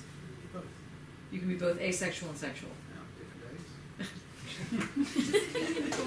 It's to do with the body, the physicality. Yes. Sensations, sort of sensuousness. But why? Why does it have to be sex? What is it about sex that everybody bangs on about? I mean, why worry about sex? That's a good question. Why does it have to be sex and not, I don't know, a discussion about employment or something? Sorry. Why does... When I was very much involved in doing work for what would turn out to be called gay and lesbian movement, and the whole sort of the women's movement, whatever we called it at the time, there were basically at least two types of feminists. One feminist would talk about feminism in terms of employment rights, voting rights, and this kind of thing. The other feminist would talk about it in terms of the right to have sex. Now, they all were managing both sides, as it were. But when it really came down to the crunch, the people who were talking about employment tended to get the employment. Or anyway, they tended not to get put in jail for talking about sex. There's something about sex that is disturbing. Even if it's the day that you're not involved with sex. What is so annoying about sex? What is it that you think is so damaging that people have rules against it and taboos and stuff like that? What is it? What do you think? It also disrupts the social level. Yeah, how does it do that? Well, it disrupts the social in that it's this moment of dispossession or sort of. Yeah, ever been in love? You know how it ruins your day? Suddenly you're a normal human being and then you're kind of like ill because you're in love and you're like a little puppy, right? No? Nobody's had this feeling? Can't believe it. Isn't this reminds me of, yes, obviously we saw Zizek talk on Monday, but his completion, it's worth it for a second. Yeah. His completion of Lacan's definition of love. Yeah. And the way in which he frames it is, it's giving somebody a gift that doesn't belong to you to somebody who doesn't want it. But in the sense that when you suddenly find yourself in love, it's not that I decide I'm going to be in love. You know, Johnny, I really love you. We're going to, it's that I can't help it. It's just there. Yeah. And then, in a sense, there's what kind of responsibility you take for that. That becomes then the question that you have to deal with. Right. So why does it have to be sexual, as opposed to just love? Because What's this thing about sex? What is it about sex? I feel like a song coming on. Let's talk about sex. That's right. It's crazy. It's crazy. What else does it do? Well, it counters or it undermines authority entirely. I mean, because it's the opposite of the censor behavior that more or less what Lauren was saying. Point to Lauren. As our sexual being. The censored behavior that we're supposed to follow in society. So in setting this opening where, because also sex is pleasurable and vulnerable at the same time. So the risk that he's talking about here, let's say the uber risk, is, okay, yes, political, in the sense that you could get arrested by a government by doing something, but It's also physical. the physical one, the sexual one, is both the foundation of an ethical community and its destruction. And you must treat it as though you're holding fire, because you are, but you also have to pass this on. So I'm not sure if the Zizek example you gave is exactly right. It could be that I just have such a blind spot with him at the moment that I just can't even. It's like I have an illness with him or something. The other one might be I'm stepping into territory which I'm not on solid ground by any means. Is that idea of jouissance, being in a sense the thing about sex is that for it to work, it produces a surplus that's more than than you can take responsibility for. In a sense, it's something that's Good. Stay with it. So if it is a surplus, that surplus can circulate. Yeah. Or does something. I mean, it might just evaporate in the air, but let's say it circulates. Yes. There's always, not just in the masturbatory sense, but there's often more than one person. Yes. Okay, and in that situation, you have this thing that can circulate. Yeah. And the circulation is the debt. Yeah. Did that answer your question? No. Are you satisfied with that question, with the answer? Can anybody help Maria out on this? Or is everybody just satisfied with this side of the table is running away with the sex, and this side of the table going, I don't believe it. The sexual is not a metaphor in these arguments. Yeah, it's not standing in for anything. It is really It is what the it thing. is. And what I hear in it is that it is something that one does by taking risks, as in obviously there is the desire, there is the passion, and one goes into it with trust that the other person will act positively, whichever the way is going to be. But the risk is always there. And this is why to me they really made it when you said that the community is the foundation and the destruction of the community, and therefore it might be still like fire, because that without all creativity is the foundation and destruction of the community. Mm-hmm. So this curiosity for the older person, and this is not the older as the postmodern older, no, for the older individual, for the body of the older individual, can deliver immense amount of pleasure or immense amount of trouble, directly or as consequences, but it can all be there. So the fact that I trust that the other person will trust me is the greater terrain. Open. Rather than the ground, I really think it is just the tension that holds together two or more, and therefore becomes a community, because it creates an open common space, which doesn't become third, but nevertheless is not ground as in below, it's really among, and only exists if the relation continues. Okay, we're gonna. What are you hearing here, Doctor?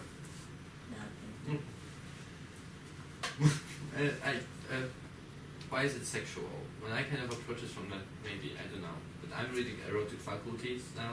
And who wrote that? I don't remember. What? I don't remember the name. I'm sorry, I keep forgetting. I will find it. But for me, it's the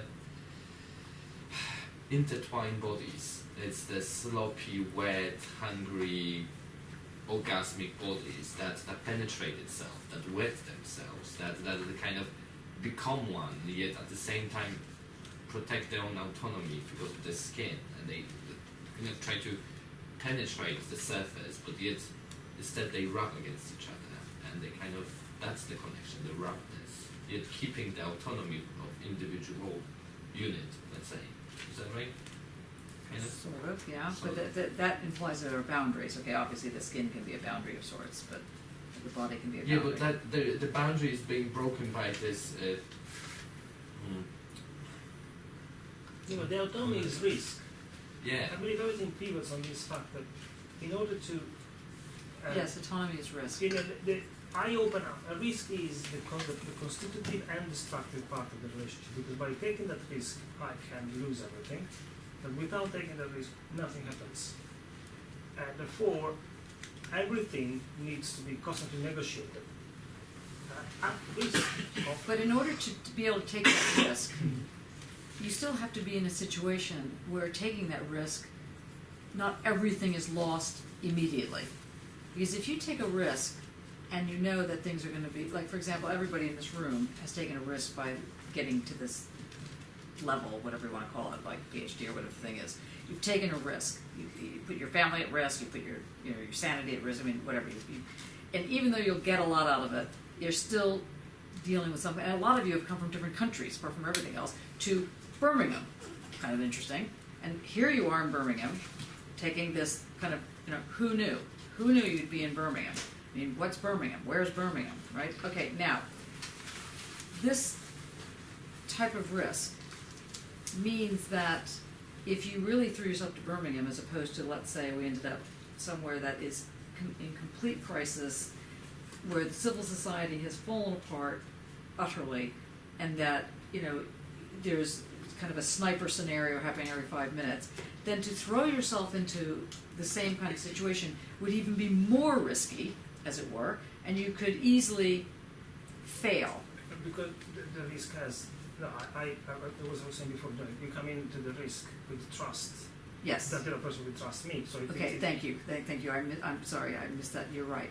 So what's very important is that there is something that you're calling trust that allows for you're taking the step toward another person as not being, or toward another, I don't mean the other, I mean toward another, as being risky, but not risky at the level of you're immediately going to go down a rabbit hole. Not risky at that level. Not risky in the sense that you're in a civil war or something like that. And because when you take that step, there's something that you're able to step onto, which is not a ground. You're calling it trust. What would Foucault call it? Well, I guess I'm just repeating what you were saying before. It is the pleasure and the sexual that they meant. Well, but it's one word, truth. Yeah, truth. It's aletheia. And that's actually why it has to be the courage of truth. But if he calls it aletheia, then it really circles back to Heidegger, what he uses and insists on the same word. Because Heidegger speaks of aletheia as his truth. The root is non-sleep. Yeah. So it is really the clearing, that area that has been lit by the relationship. And I think he has a debt to Heidegger. But I don't think it's... I say this because I would say it's a truth that is not an objective truth. It's not a truth that this is true and that is wrong. That's right, It's just it's the aletheia. relationship that opens. Yeah, it's aletheia.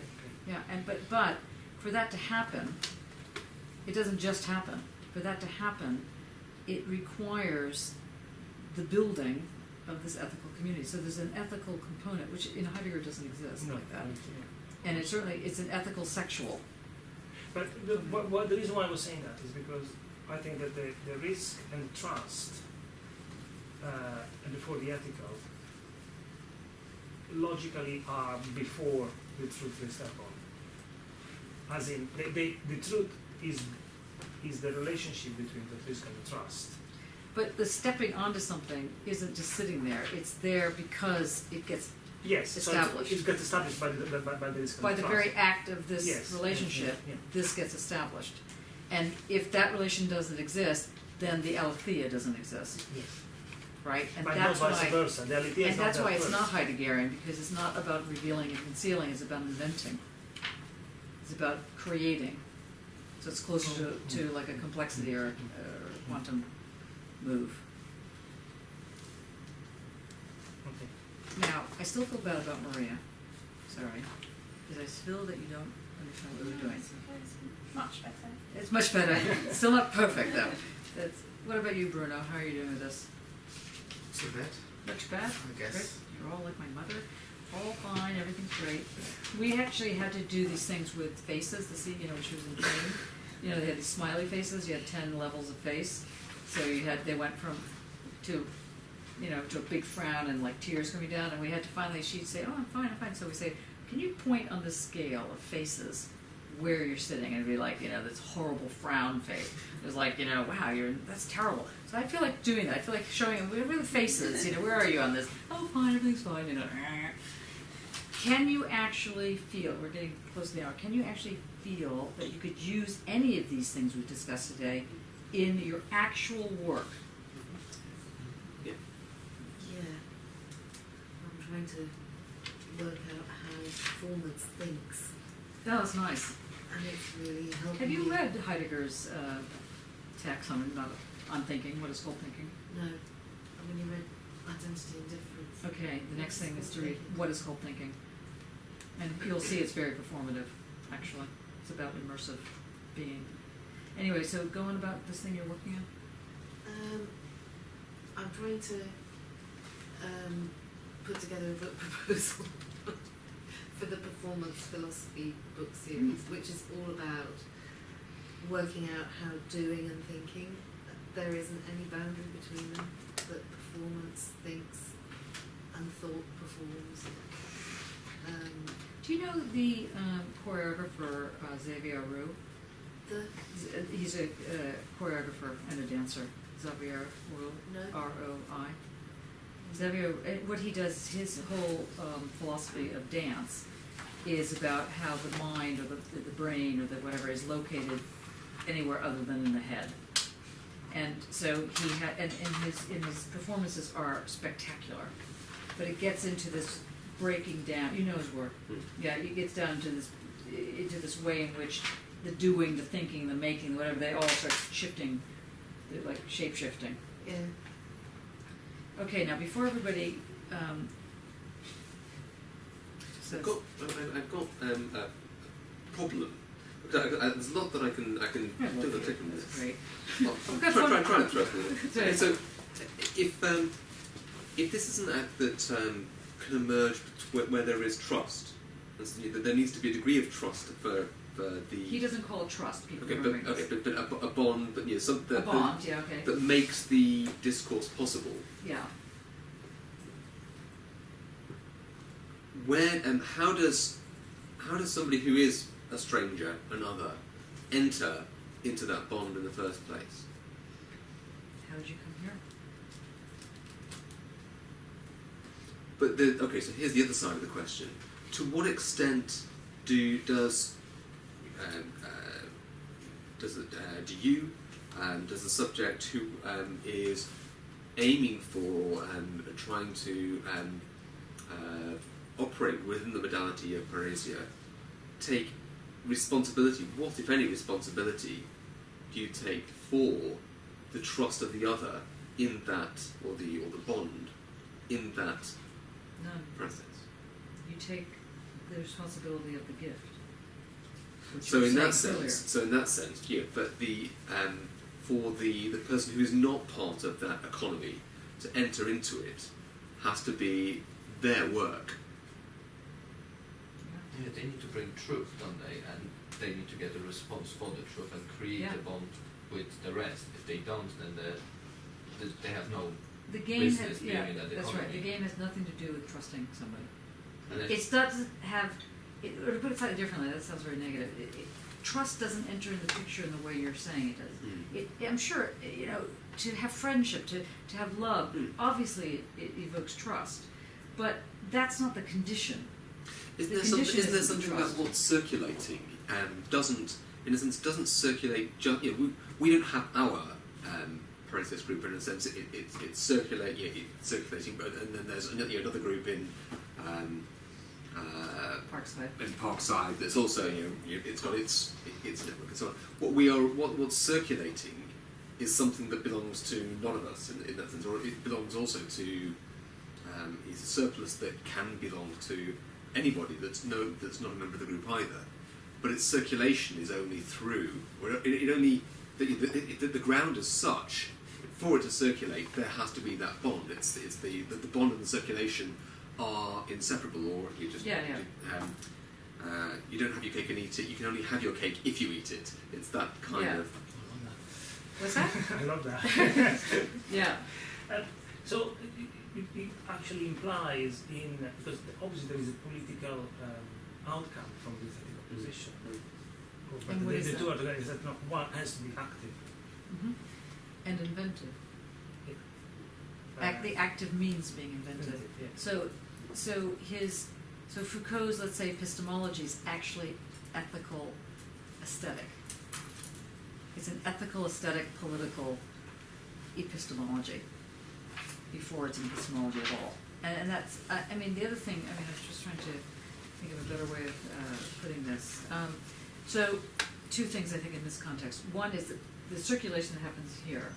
We come to the table, we bring ourselves to the table, as it were. The ourselves is in the form of work, stroke, pleasure, that kind of thing, that is brought to the table. Now, at the same time, while we know everybody here, we don't know everybody here. There's so much about each of us that we don't know and don't need to know.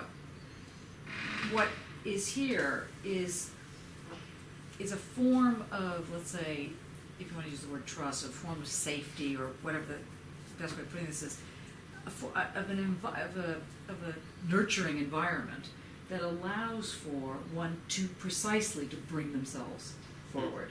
That's what happens. Now, if you're right to say, well, there could be a group like this, or could be a group like a Parkside, or whatever. So Foucault is obviously not just talking about like study groups in a certain sense. He's saying, actually, we're talking about inventing who we are. Now, is that invention an identity as such? He wants to say no. It is something else that's going on, and he's going to put that forward as the condition of being human.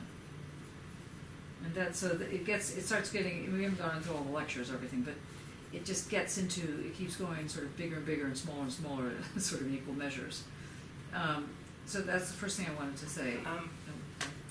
No, because my understanding it in bits. So okay, no, that's right.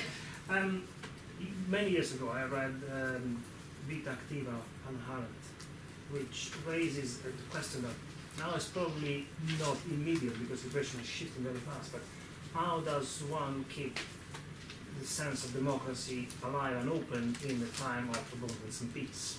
In the time of what? Abundance and peace. Oh, it's right, all very right. easy now after World War II to worry about democracy, but then to the 90s or early 2000s, everything seemed fantastic. Now things have changed. And it's the responsibility of the individual remaining active. And now I start hearing it in Foucault in actually far more interesting form. Yeah, because it is linked to the question of curiosity, the sexual, creative. This is how and having abundance is kind of a good thing in that sense. It's not going to cause, just like it's the same argument that people will revolt if they don't have any food, because the worse things get, the more people get a sharp mind. No, usually they die. It's the same thing about abundance. Abundance doesn't have to create lethargy. Mm-hmm.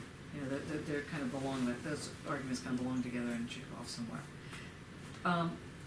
I just want to make, first of all, thank you for taking the Foucault text as serious. To me, this is a very complicated text, and I've never taught it before because I've thought it is very delicate. It's a very delicate operation, and I think you guys really took it on quite, really quite strongly. So I want to know, what do you want to do? How do you want to see the rest of the semester out? So, because we have about 5 or 6 more meetings before end of term, and I want them to be great meetings, but I don't want them to be great meetings only about what I'm interested in, talking about. So I want to know, do you want? We can continue with Foucault. I mean, you can really, if you really want to understand, his kind of method, as it were. Not that he has a method.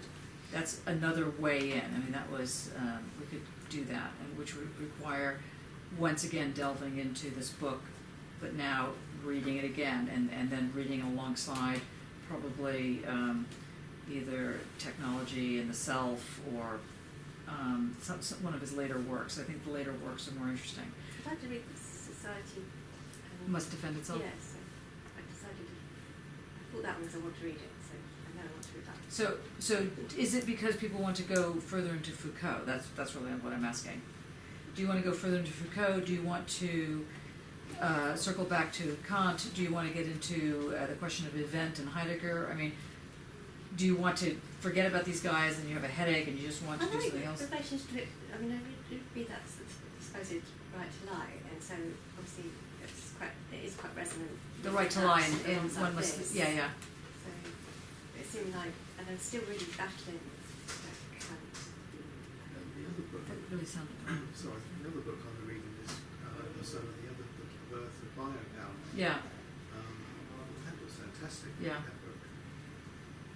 We'll love it if you don't suppose we've got time. So what I'm hearing from you guys is that, I mean, it was silent on this side, but is a Foucauldian turn. Are we going to do Foucault? Is that what you want to do? Yay! Okay, so in which case we will. What? No, just ask. I think Foucault for me is easier than Kant. Yes. That's because Kant is very hard. He's very hard. I mean, I'm happy to let let Kant rest for a little bit. Because a lot of you are not using Kant in your work anyway. So shall we then next week look at, what is it about the biopower that you liked? It kind of political relevance. It speaks to me with the now political situation much more accurately than other texts that I've read. The neo-liberal Yeah. is a look since the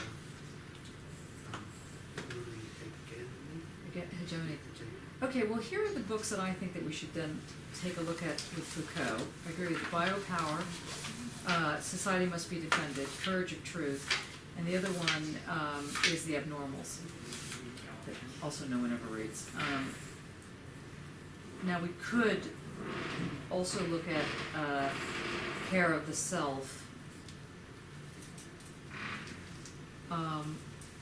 So of that list, next week,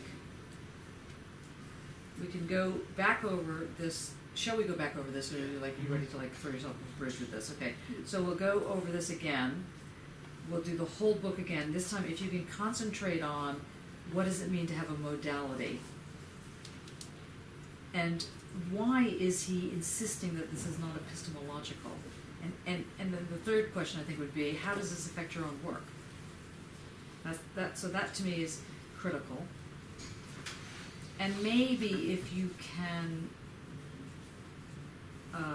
if you have a little bit of time, think Care of the Self as the book, because he talks often about how do you care about yourself, but there's a whole book he's written on it. Okay.